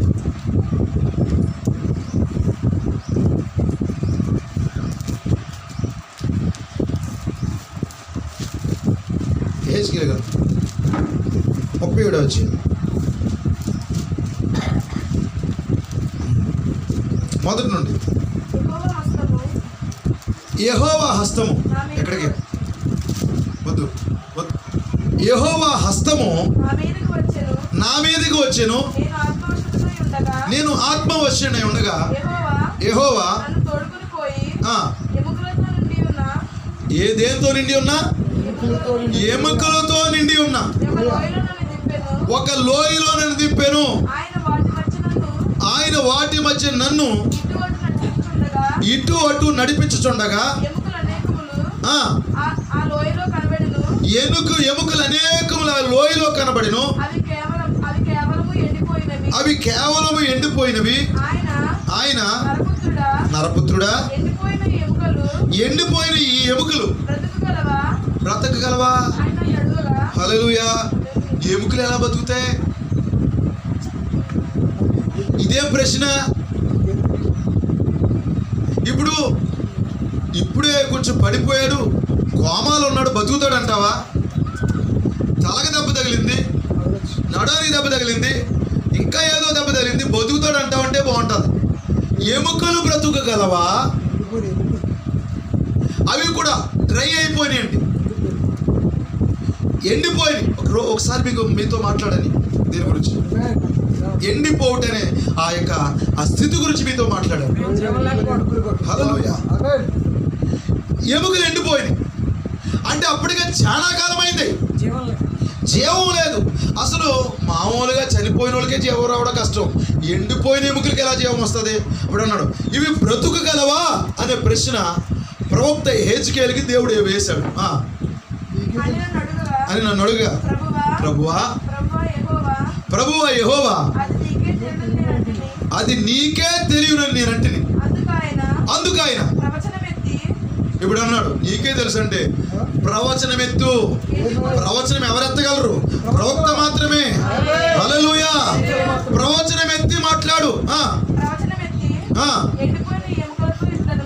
ఎండిపోయిన ఎముకలతో ఇట్లనము, ఎండిపోయిన ఎముకలారా యెహోవా మాట ఆలకించండి. ఎముకలు ఎలా మాట్లాడతాయి?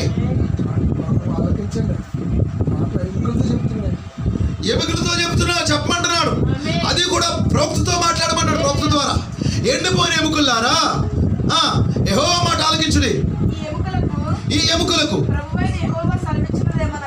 ప్రభు thus say the Lord, యెహోవా ఇలాగూ సెలవిచ్చున్నాడు, మీరు బ్రతుకున్నట్లు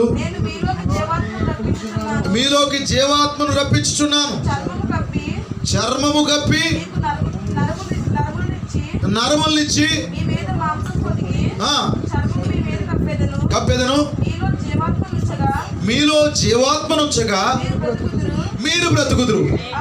అప్పుడు నేను యెహోవానై ఉన్నానని మీరు తెలుసుకుందురు. ఇలా చెప్పమన్నాడు. ఎవరు ఎముకలు? రెండు రకాల ప్రజలను సూచిస్తున్నాయి ఈ ఎముకలు.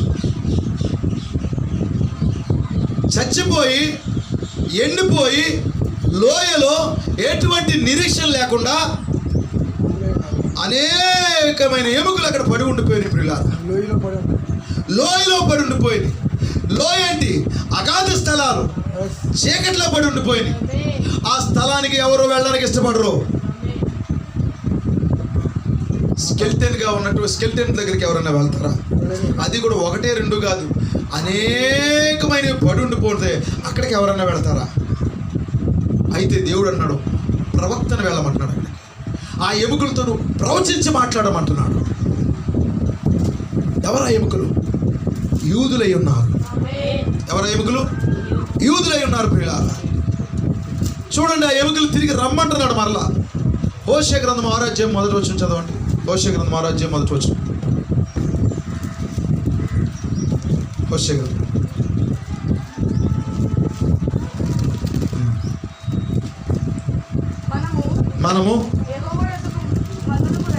మనము యెహోవా యొద్దకు మరలుదము రండి. ఆయన మనల్ని చీల్చివేసెను.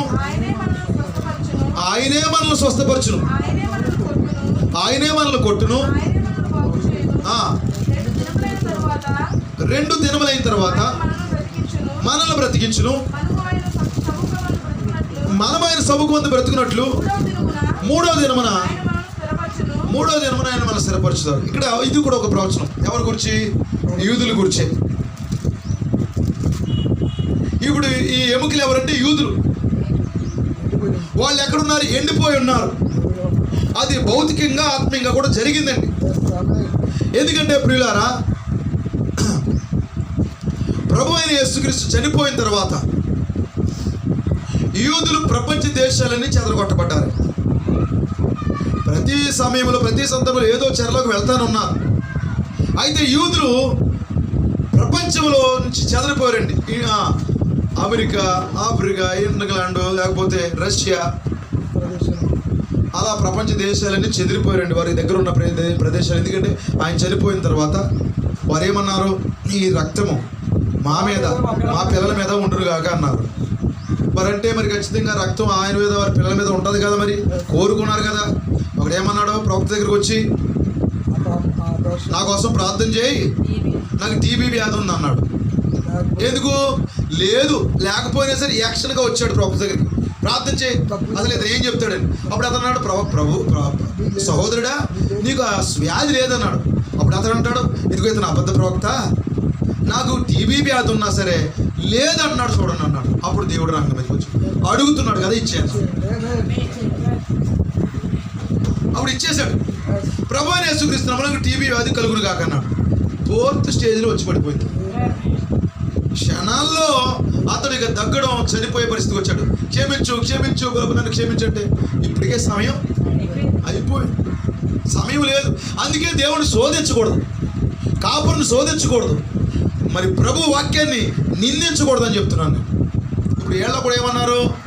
పిలాతు, ఈ అపరాధం మా మీద, మా పిల్లల మీద ఉండకూడదు, కానీ చేతులు కడిగేసుకుంటే ఏళ్ళు ఏం చేశారు? మా మీద, మా పిల్లల మీద ఉండురుగాక అన్నారు. ఆ రక్తాపరాధం వచ్చేసింది. ఆ తర్వాత కాలంలో టైటస్ చక్రవర్తి వచ్చేసాడు, కాన్స్టంటైన్ వచ్చేసాడు. ఇక ఏం చేశారు? ఆ రోమన్ ఎంపైర్స్ ఏం చేశారు? వారిని చెదరగొట్టేశారు, చంపేశారు. స్త్రీల కడుపులు చీల్చేశారు. ప్రియులారా, బలిపీఠం దగ్గర యాజకులు చంపేశారండి. అప్పుడు ఏం చేశారు? వాళ్ళు ప్రపంచ దేశాలు చెదిరిపోయిన తర్వాత యూదుడు అనబడిన దాని కొరకు అతను బాగా హింసించబడ్డారండి.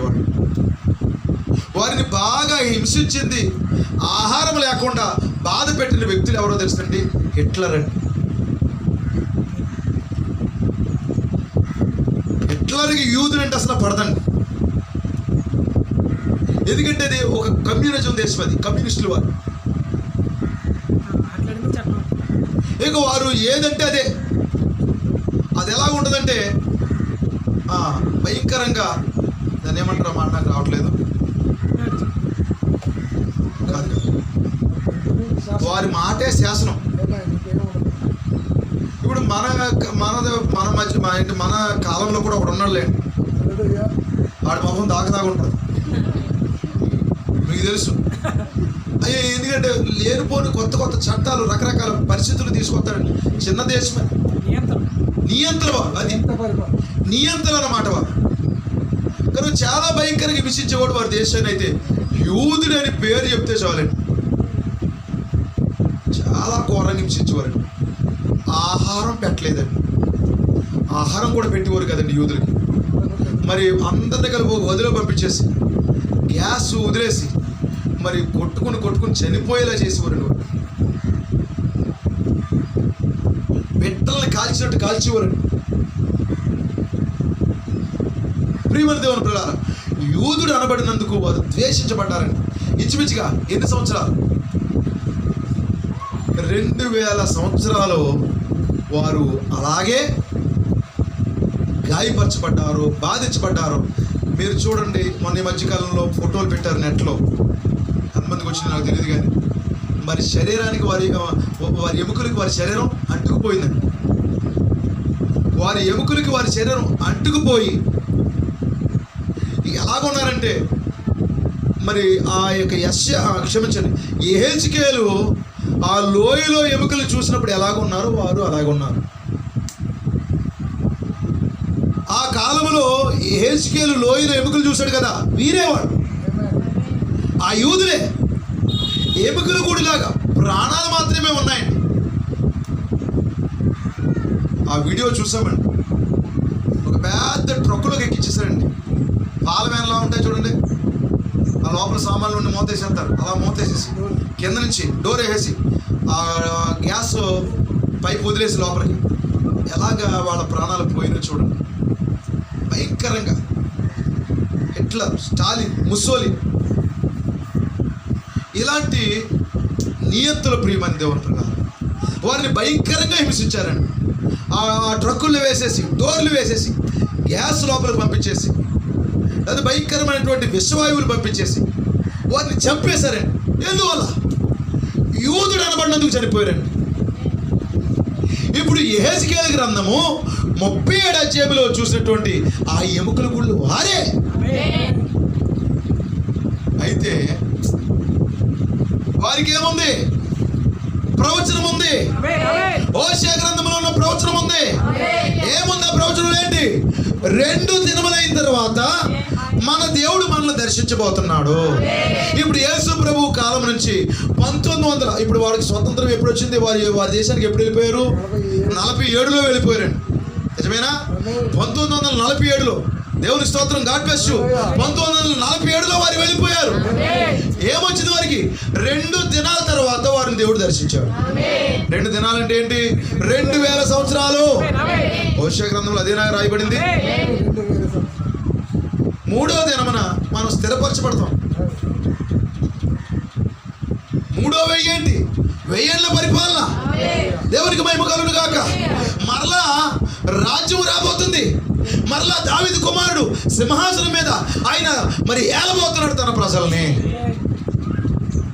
ఇప్పుడు యెహెజ్కేలు ఏం చూస్తున్నాడు? ఇప్పుడు ఎండిపోయిన ఎముకలు చూస్తున్నాడు. అది రియాలిటీలో మనం చూసాం ప్రియులారా. 1945, 46 వరకు, 47 వరకు వారు విదేశాల్లో ఉండి ఎండిపోయి ఉన్నారు. వారు ప్రార్థన చేస్తున్నారు.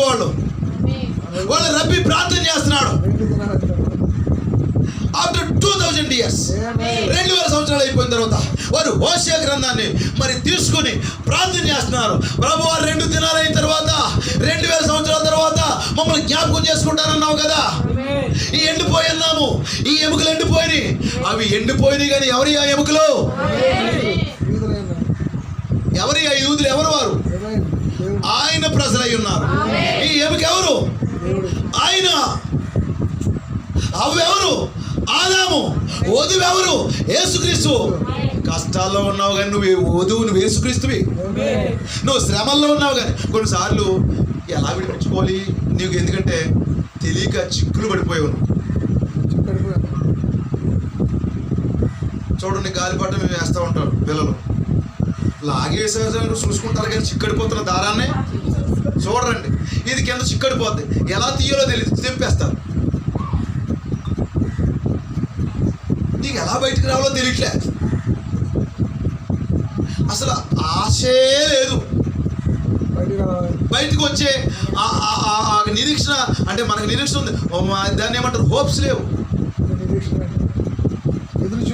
ఆ ఎదురు చూడడానికి అవకాశం లేదు. అంటే అది నిరీక్షించడానికి ఏమి అవకాశం లేదు. ఉండేది శత్రువుల చేతిలో ఉన్నాం, ఉండేది సమస్యలో ఉన్నాం, ఉండేది వ్యాధుల్లో ఉన్నాం, ఉండేది కష్టాల్లో ఉన్నాం, ఉండేది భూమి మీద ఉన్నాం. అవతలకి ఎలాగ వెళ్తాం? ఎలా విడిపించబడతాం? ఎట్లాగా? అలాగనుకోవడానికి నువ్వు ఎవరు అనుకున్నావు? హిట్లర్ చేతిలో ద్వేషించబడుతున్నట్ట ఎముకలు ఎవరు? ముస్సోలిన్ చేతిలో మరి ద్వేషించబడుతున్న ఎముకలు ఎవరు? స్టాలిన్ చేతిలో పడిపోయినటువంటి ఆ ఎముకలు ఎవరు? అది వధువైనది, అది యూదులై ఉన్నారు. ఇప్పుడు 2000 సంవత్సరాలు అయిపోయింది వారు వచ్చేసి. అయితే ఏం రాయబడింది మన కొరకు, వారి కొరకు? ఆయన ఎముకలలో ఒక్కటే విరవబడదు. దేవుడు నిన్ను 2 ముక్కలుగా చేయడానికి కాదు, నీ ఫ్యామిలీని 2 ముక్కలుగా చేయడానికి కాదు, సంఘాన్ని 2 ముక్కలుగా చేయడానికి కాదు, సహోదరుని 2 ముక్కలుగా చేయడానికి కాదు. అసలు ఇక్కడున్న ఒక్క ఎముక కూడా విరిగిపోవడానికి ఆయనకి ఇష్టం లేదు. ఎవరు? వధువు. కరెక్ట్గా ఆయన ఎంతమందిని రక్షించుకుంటాడు? వధువు ఎత్తబడిన తర్వాత యూదుల్లోంచి ఎందుకు అంత సంఖ్య కరెక్ట్గా ఉంది ఆయనకి చెప్పండి? మిగతా వారందరినీ వదిలేసి 144,000 మందిని దేవుడు ఎందుకు విడిపించబోతున్నాడు? ఆ 144,000 మంది ఆయన ఎముక. ఇప్పుడు సంఖ్య 143,000 అయి ఉండాలి కదా, 1000 విడిచిపెట్టడు. 3,900 అయి ఉండాలి కదా, 100 విడిచిపెట్టడు. 3,999 అయి ఉండాలి కదా, 1 విడిచిపెట్టడు. 4,44,000 మంది కూడా ఆయన ఎముక. అందులో 1 వెలబడ్డానికి వీల్లేదు. వారి కొరకు మోసేను, వారి కొరకు ఏలియాను పంపిస్తాడు దేవుడు. హల్లెలూయా. ఇక్కడ నువ్వు ఆయన ఎముక అయితే టచ్ చేయడానికి వీలు, ఏదేం టచ్ చేయడానికి వీల్లేదు. ఆర్థికంగా నేను కొంగ తీయొచ్చు, నువ్వు ఆలోచించుకుంటా కూర్చుంటావు. ఎలాగ నేను బయటికి రావాలి? నీకు రోగం తగ్గట్లేదు, నీకు బలహీనతలు ఉన్నాయి. అయినప్పుడు కూడా నువ్వు ఇన్సైడ్ ఆయన ఎముక అయినావు, లోపల నువ్వు ఆయన విత్తనాన్ని అయినావు. విరిచేస్తానని దెయ్యం వచ్చినా కానీ ఆ మొనగాడు ఇక్కడ పని చేయడు, ఆ దెయ్యం ప్రతాపాలు ఇక్కడ పని చేయవు. ఎందుకంటే వాడు వినవలేడు. ఇది ఆయన ఎముక, వెల చెల్లించబడిన ఎముక, ఇది కొన్న ఎముక, కొనబడిన ఎముక. ఇప్పుడు చూద్దాం ప్రియమైన దేవుడు. ఆ ఎముకలు, లోయలో ఉన్న ఎముకలు ఎవరు చెప్పండి? యూదులు. 2 విధాలుగా సూచిస్తున్నాయని చెప్పాను కదా. ఇప్పుడు రెండో భాగం ఏంటంటే ఆ లోయలో ఉన్న ఎముకలు ఎవరంటే వధువు అన్నది.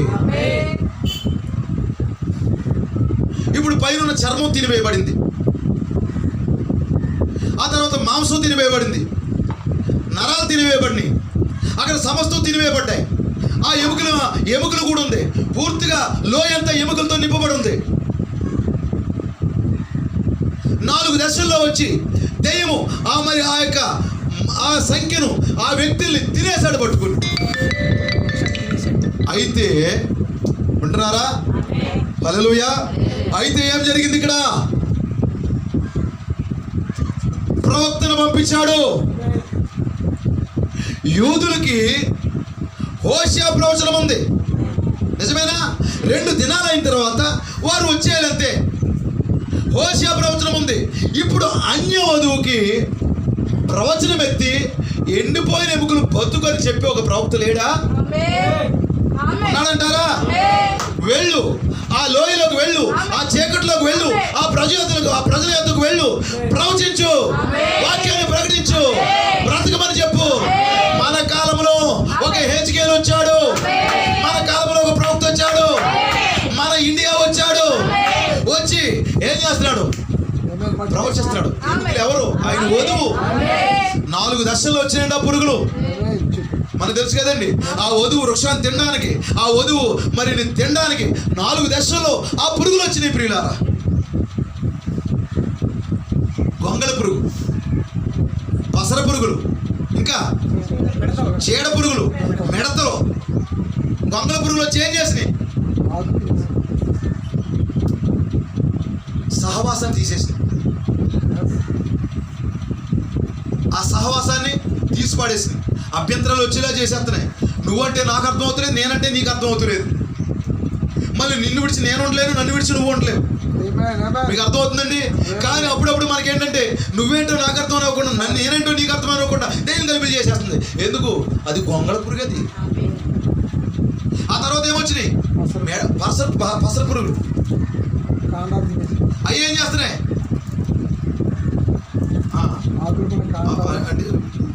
గొంగళ పురుగు వచ్చి ఫలాలు తినేసింది. ఇప్పుడు ఫలాలు తినేసింది. నీ లోపల ఆత్మఫలాలు ఉండాలి. ప్రేమ, సంతోషము, సమాధానము, దీర్ఘశాంతము, దయాళుత్వము, ఆశానిగ్రహము, ఇవన్నీ ఫలాలు ఉండాలి. పరిపూర్ణ మానవ స్వరూపంలో ఉన్నటువంటి ఆ గుణ లక్షణాలు నీ లోపల ఉండాలి. కానీ ఏం చేసింది? అది తినేసింది. ఆ తర్వాత ఆకులు తినేసింది. మరొక పురుగు వచ్చి సహవాసం దెబ్బ తినేస్తుంది. ఓ 10 నిమిషాలు కూర్చున్న తర్వాత అక్కడి నుంచి లేచి వేదాలు పెట్టుకునే పరిస్థితికి వచ్చేసింది.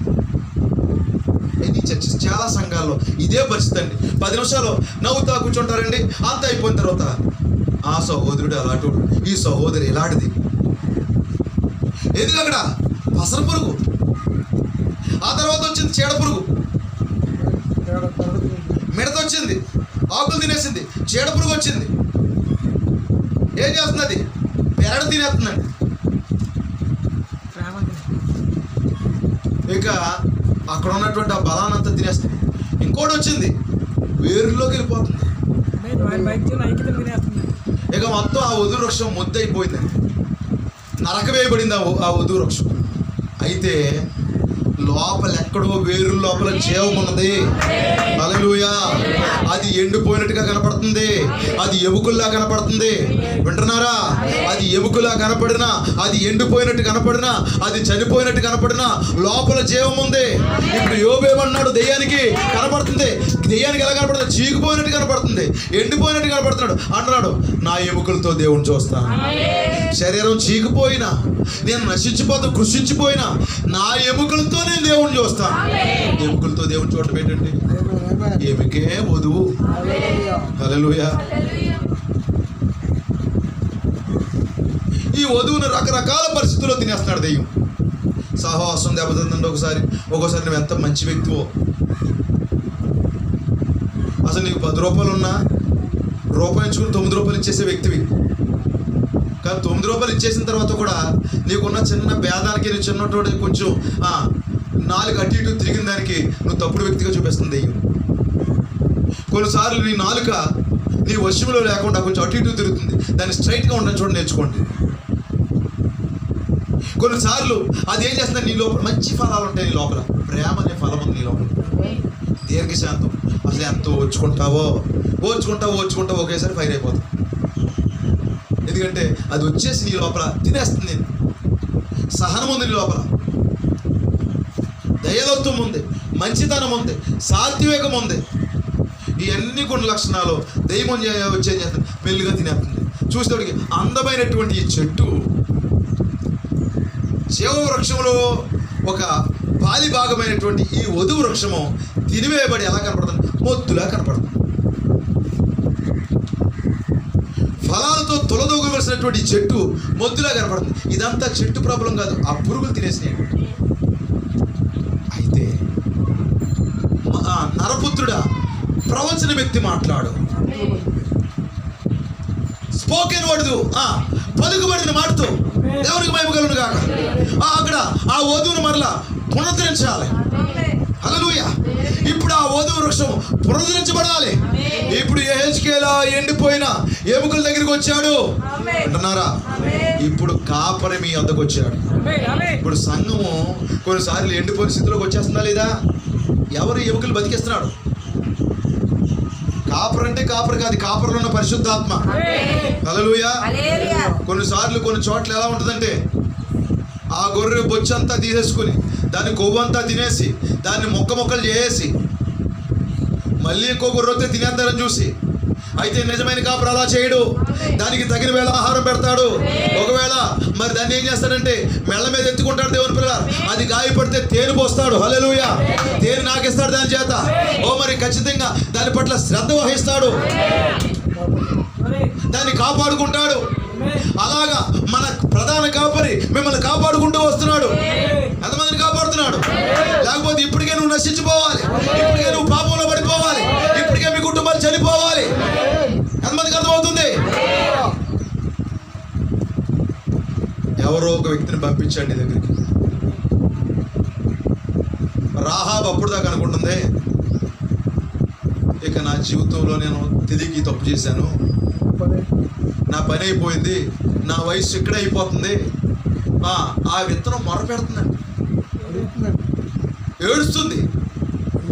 ఈ తప్పుడు జీవితమే జీవించినా నేను ఎప్పుడు కూడా ఇలాగే సంపాదించుకోనా, ఇలాగే జీవించినా, ఇక నాకు విడుదల లేదా? హల్లెలూయా. అప్పుడు ఆ ఎముక కొరకు ఒక వ్యక్తి వచ్చాడు. హల్లెలూయా. ఆ సల్మాన్ వచ్చాడు. అతను ఆ సల్మాను రాకముందు ఒక ఇద్దరు వర్తమానికులు వెళ్ళారు అక్కడికి. ఇప్పుడు గుర్రం మీద సల్మాన్ వచ్చాడు. ఆమెను చూశాడు. హల్లెలూయా. నువ్వు నా ఎముకల ఎముక, నా మాంసంలో మాంసము. వేసిన ఎవరు వివాహం చేసుకుంటారండి? ఇప్పుడు గాడ్ బ్లెస్ యు, దేవుడు మిమ్మల్ని దీవించును గాక. వాళ్ళు ఎక్కడున్నా స్పందిస్తున్నారు. దేవుని స్తోత్రం కలుగును గాక. ఇప్పుడు చూడండి, ఇప్పుడు అతను ఎలాగా వేసిన పెళ్లి చేసుకుంటాడు? మీకు అర్థమైందండి? నిజంగా అనుకోండి, ఆవిడ వేశ్య అని చెప్పడానికి ఎవడున్నాడు అక్కడ? దేవునికి స్తోత్రం కలుగును గాక. సాక్ష్యాలు లేకుండా చేసి పడేశాడు దేవుడు. ఇప్పుడు నువ్వు తాగావు, తప్పు చేసావు, తిరిగావు, లేకపోతే అలా చేసావు, ఇలా చేసావు అని దెయ్యం నీ మీద నేరారోపణ చేస్తాకే ఏ శత్రువుని లేకుండా దేవుడు చేస్తాడు. నీకు అర్థమైందండి? ఇప్పుడు ఆవిడ వేశ్య. ఇప్పుడు వివాహం చేసుకున్నప్పుడు ఏమంటారండి? మరి ఎవరైనా ఏమైనా ఆక్షేపాలు ఉంటే ఇది వివాహం సరైనది కాదని ఎవరైనా నిరూపించగలిగితే ఇప్పుడే చెప్పండి, లేకపోతే ఎప్పటికే మౌనం ఉందారంటే ఎవడో లేడు అక్కడ. ఒక వ్యతిరేకమైన సాక్ష్యం కూడా లేకుండా దేవుడు చేసి పడేశాడు.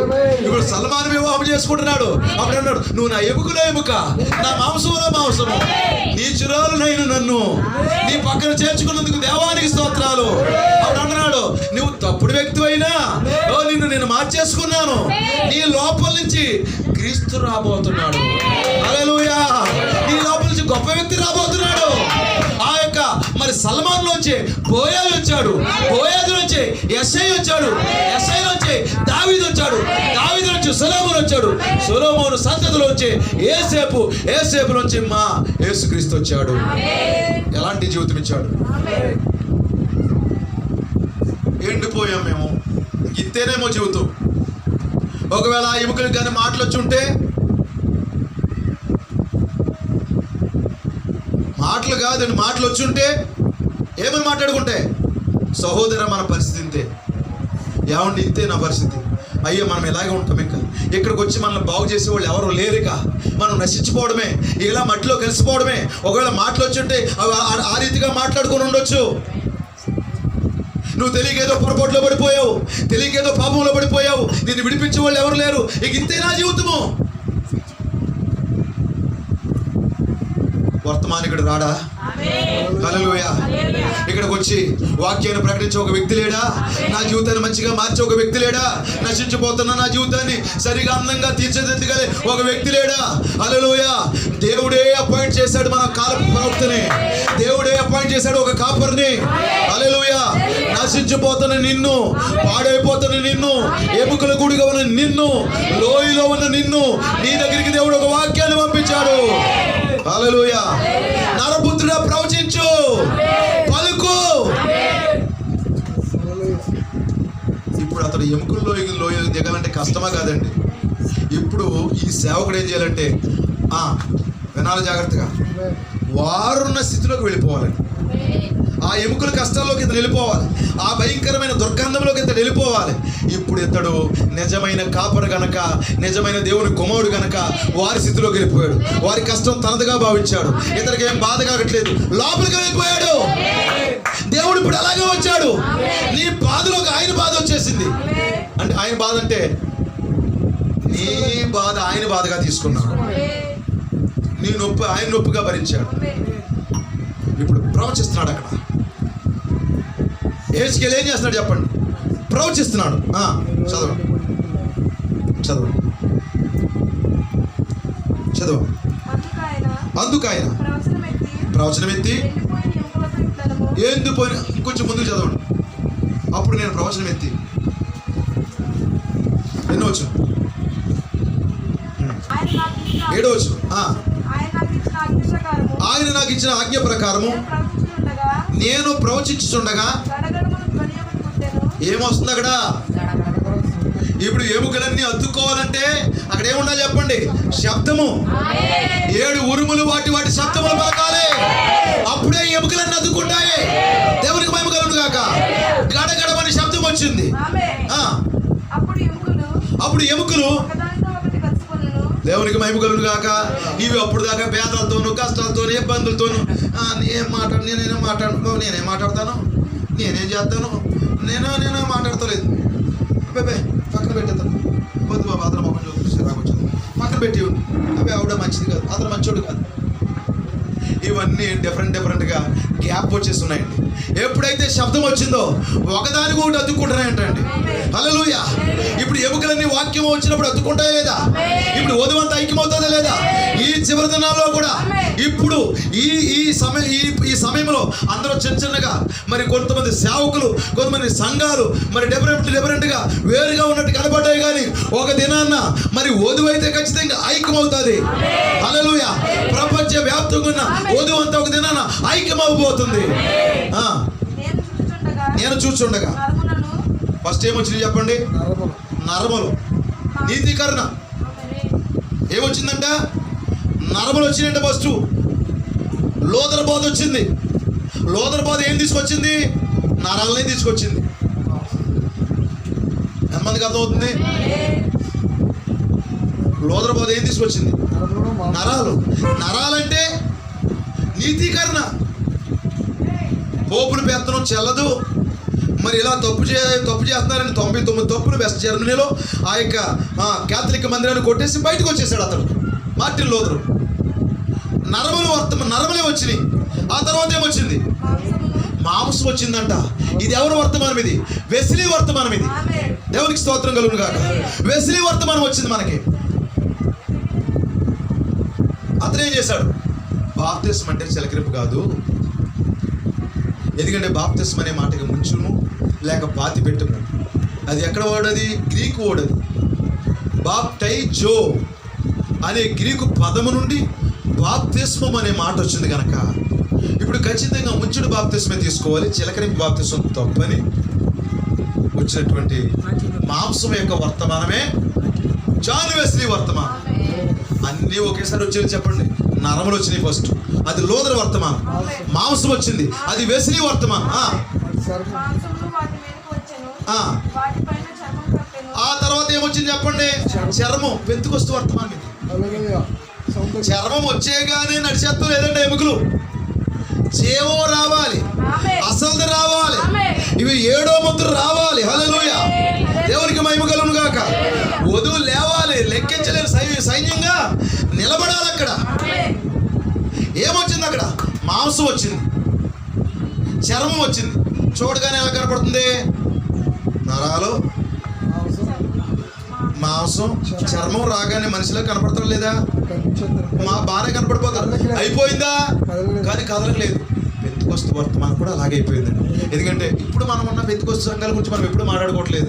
మరి ఎందుకంటే ఆ రోజు అసూజా వీధిలో మరి పరిశుద్ధాత్మ కుమ్మరించబడింది. కాలిఫోర్నియా రాష్ట్రము లాస్ ఏంజల్స్ పట్టణం అసూజా వీధిలో ఆ పెంతుకొస్తు ఉద్యమం వచ్చిందండి. ఆ తర్వాత అది చల్లారిపోయింది.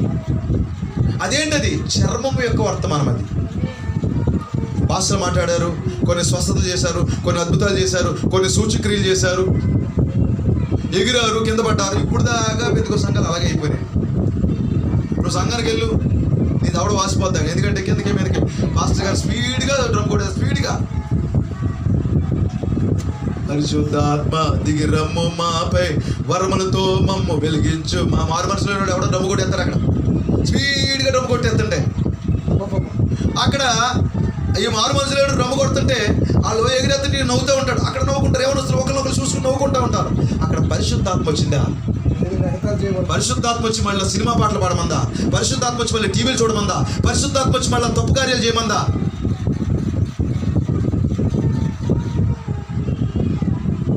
చర్మం వచ్చిందంతే, ఇంకా ఫుల్నెస్ రాలేదు, పూర్తిగా రాలేదు. దేవుడి స్తోత్రం కలుగును గాక. పూర్తిగా రావాలంటే ఏమి రావాలి? జీవం రావాలి. హల్లెలూయా. అది నడవాలంటే, అది నిలబడాలంటే, అది దేవుడి కొరకు సాక్షిగా నిలబడాలంటే పూర్తిగా జీవం రావాలి. లూథర్ వర్తమానం ఏమి తీసుకొచ్చింది? నరములు తీసుకొచ్చింది. అంటే కొన్ని నీతీకరణ తీసుకొచ్చింది. వెస్లీ వర్తమానం మాంసం తీసుకొచ్చింది, శుద్ధీకరణ తీసుకొచ్చింది. పెంతుకొస్తు వరముల పునరుద్ధరణ తీసుకొచ్చింది. అయితే మన కాలంలో అసలైన వర్తమానం వచ్చింది. ఇదే జీవమైనది. మన కాలంలోనే వాక్యం అంతా తెరవబడింది. మన కాలంలోనే ముద్రలు తెరవబడ్డాయి. హల్లెలూయా. ఇప్పుడు వధువు కొరకు ఏం తెరవబడింది? 7వ ముద్ర తెరవబడింది. 3వ ఇడుపు పరిచర్య జరిగింది. ఇప్పుడు దేవునికి స్తోత్రం కలుగును గాక. ఇప్పుడు ఏమొచ్చింది? మన కాలంలో జీవం వచ్చింది. నరములు మాంసము, చర్మము, ఆ తర్వాత జీవం వచ్చింది. ఇప్పుడు జీవం బయటకు వచ్చిన కాలం ఇది. ఆమేన్. హల్లెలూయా. హల్లెలూయా. ఇప్పుడు ఆ ఎముకలు ఏమైనా లెక్కింప సఖ్యము కాని సైన్యంగా అయిపోయింది. చదవండి చదవండి. అయితే వాటిలో జీవాత్మ ఎంత మాత్రము లేకపోయాను. అప్పుడు ఆయన నరపుత్రుడా జీవాత్మ వచ్చినట్లు పలుకు, ఆఫ్రికా వెళ్ళు, ఇండియా వెళ్ళు, ప్రపంచ దేశాలన్నీ వెళ్ళు, అక్కడికి వెళ్ళి జీవాత్మ వచ్చినట్లుగా ఆ ఎముకలకు పలుకు. ఎముకల కూడుగా ఉన్న మన జీవితాల్ని, హల్లెలూయా, మరి నశించిపోయిన మన జీవితాలు, పాడైపోయిన మన జీవితాలకి ప్రవచన వాక్యం వచ్చింది. ప్రవచనం ఎవరు ప్రవచిస్తారు? ప్రవక్త. అంటే ప్రవక్త వాక్యం వచ్చింది. ప్రవక్త వాక్యమే ఈ ఎముకలు ఇరిగిపోకుండా కాపాడే వర్తమానం. అది ఇక ఏ వర్తమానం కాపాడదండి. సంఘ సంస్కర్తల వర్తమానం కాదండి, బిషప్పుల వర్తమానం కాదండి, పోపుల వర్తమానం కాదండి. ప్రవక్త వర్తమానమే జీవాన్ని తీసుకొస్తారు. అప్పుడు ఏం జరిగింది వారికి?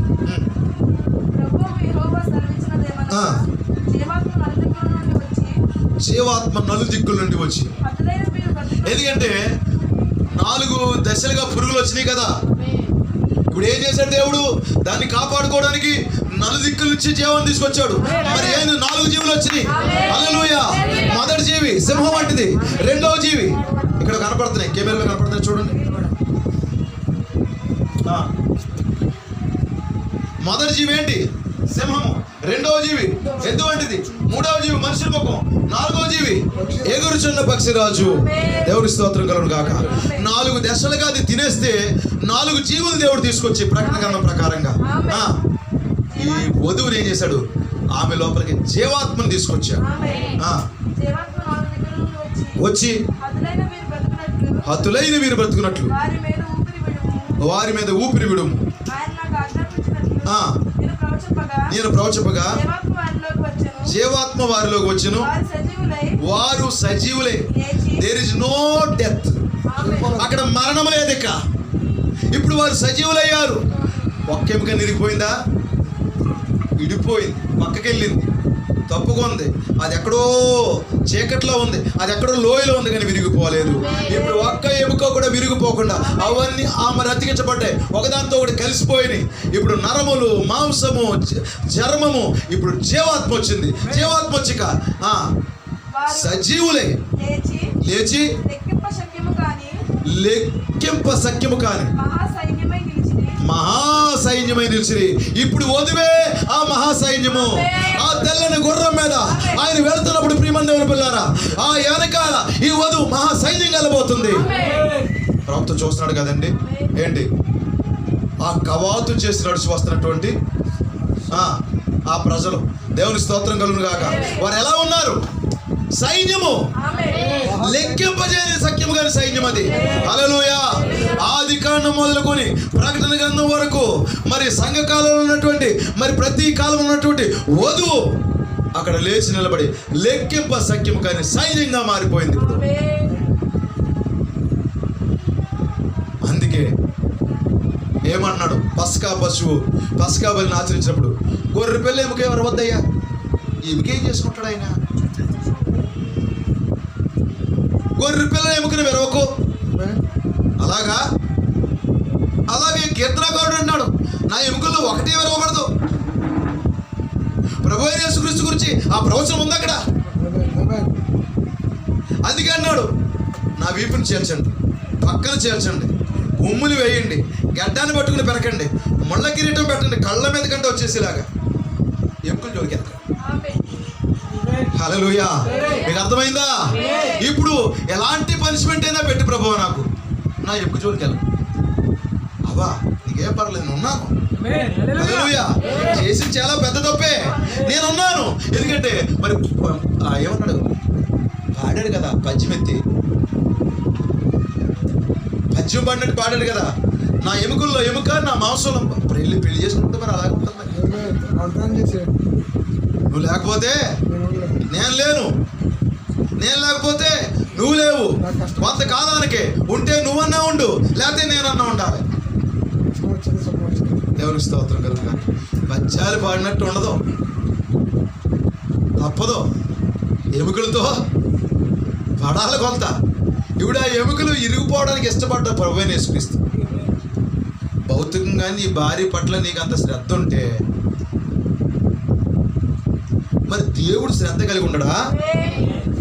ఆ ఎముకను ఇరిచేనిస్తాడా? అందుకే అన్నాడు, నువ్వేం చేసుకుంటావు చేసుకో. ఇప్పుడు ఎముకలు ఇరిచేస్తాడేమో అప్పటికే చచ్చిపోడండి. అర్థమవుతుందండి? ముందుగానే కనుక ఆయన చనిపోకుండా ఉంటే ఎముకలు ఇరుతురండి, కాళ్ళు ఇరిచేస్తారండి. అయితే ఆ ఎముకలు ఎరవబడకూడదని బైబిల్లో రాయబడింది. అది తన వధువు అని అర్థమైపోయింది. ఆయన తెలుసు కనుకనే వెరవకుండానే చనిపోయాడు. చనిపోయిన తర్వాత ఎముకలు ఇరిచేదేమీ లేదు. ఒకడు సుత్తి పట్టుకుని వచ్చాడంట ఎముకల మీద కొట్టడానికి. హల్లెలూయా. సుత్తి పట్టుకుని వస్తే ఆపేయమన్నాడు దేవుడు. వాడికి ఆ ప్రేరణ తీసి పడేశాడు. ఎందుకంటే కలవరగిరిలో ఆయన తల వంచి చనిపోయాడు తన వధువు కొరకు. ఇక ఒక్క ఎముక కూడా విరవబడడానికి వీల్లేదు. ఇప్పుడు గ్రంథంలో రాయబడిన ఒక్క వ్యక్తి కూడా నశించుకోవడానికి వీల్లేదు. తాత్కాలికంగా నీ భర్త రాకపోయినా, తాత్కాలికంగా నీ కుమారుడు రాకపోయినా, తాత్కాలికంగా నీ తల్లి రాకపోయినా అది ఎముకైతే వచ్చి తీరుతారు. హల్లెలూయా. అది ఎముకైతే నశించుకోవడానికి వీల్లేదు. అది నీ బంధువైనా, అది నీ స్నేహితుడైనా, ఎవరైనా అది ఆయన ఎముకైతే నువ్వు ప్రార్థన చేయి, నువ్వు కన్నీరు గార్చు. ఆయనకి ఉంది ఆలోచన, ఒక్క ఎముక కూడా విరవబడకూడదు. ఈరోజు నన్ను ఎన్నుకున్నాడు. ప్రవక్త అంటాడు, అమెరికా అధ్యక్షుని ఎన్నుకున్న తర్వాత దింపేయడానికి లేదంటాడు. నిజమేనా? ఒక దేశ అధ్యక్షుడిని ఎన్నుకున్న తర్వాత దింపేయడానికి లేకపోతే నిన్ను ఎన్నుకున్న తర్వాత నేను పక్కకు పెట్టేయడానికి ఆయన ఎలా కుదురుతుంది? ఆయన నిన్ను దిక్కు పెట్టేయాడు, చెరిపేయడానికి లేదు. ఎక్కడ పెట్టాడు? పర్సనల్ అకౌంట్లో పెట్టాడు. గొర్రె పిల్ల జీవగ్రంథంలో నీ పేర్లు పెట్టాడు. ఇక అక్కడి నుంచి ఎవరు తీసేయడానికి లేదు. అందుకంటే ఒక్క ఎముక కూడా విరవబడడానికి లేదు. ఎందుకంటే నువ్వు ఆయన వధువు కనుక. ఎంతమందికి ఈరోజు సంతోషంగా ఉంది? నిన్ను బద్దలు చేయడానికి, సంఘాన్ని బద్దలు చేయడానికి, కుటుంబాన్ని బద్దలు చేయడానికి, నీ జీవితాన్ని బద్దలు చేయడానికి దేవుడు నిన్ను ఎన్నుకోలేదు. ఆయన బద్దలయ్యాడు నీ కొరకు. ఆయన వీపు బద్దలైంది, ఆయన పక్క బద్దలైంది, ఆయన ముఖమంతా బద్దలైంది, ఆయన జీవితం అంతా మరి ఆ యొక్క భౌతికమైనటువంటి శరీరం బద్దలైంది, కానీ ఎముకను బద్దలు పట్టలేదు. ఎందుకంటే అది ఆయన భార్య. ఇప్పుడు ఆయన వధువు. నీవు ఎంత మిన్ను విరిగి మీద పడి శత్రువు వరదవలే రానివ్వండి, దానికి ఎదురుగా ధ్వజం వలే నిలబడతాడు. నిన్ను బద్దలు చేసుకోడు దేవుడు, నిన్ను నశించిపోనేవాడు దేవుడు. నిన్ను ఎన్నుకున్నాడు. God bless you all. దేవుడు మనం దీవించును కాక. షాలోమ్. దేవుడు మనం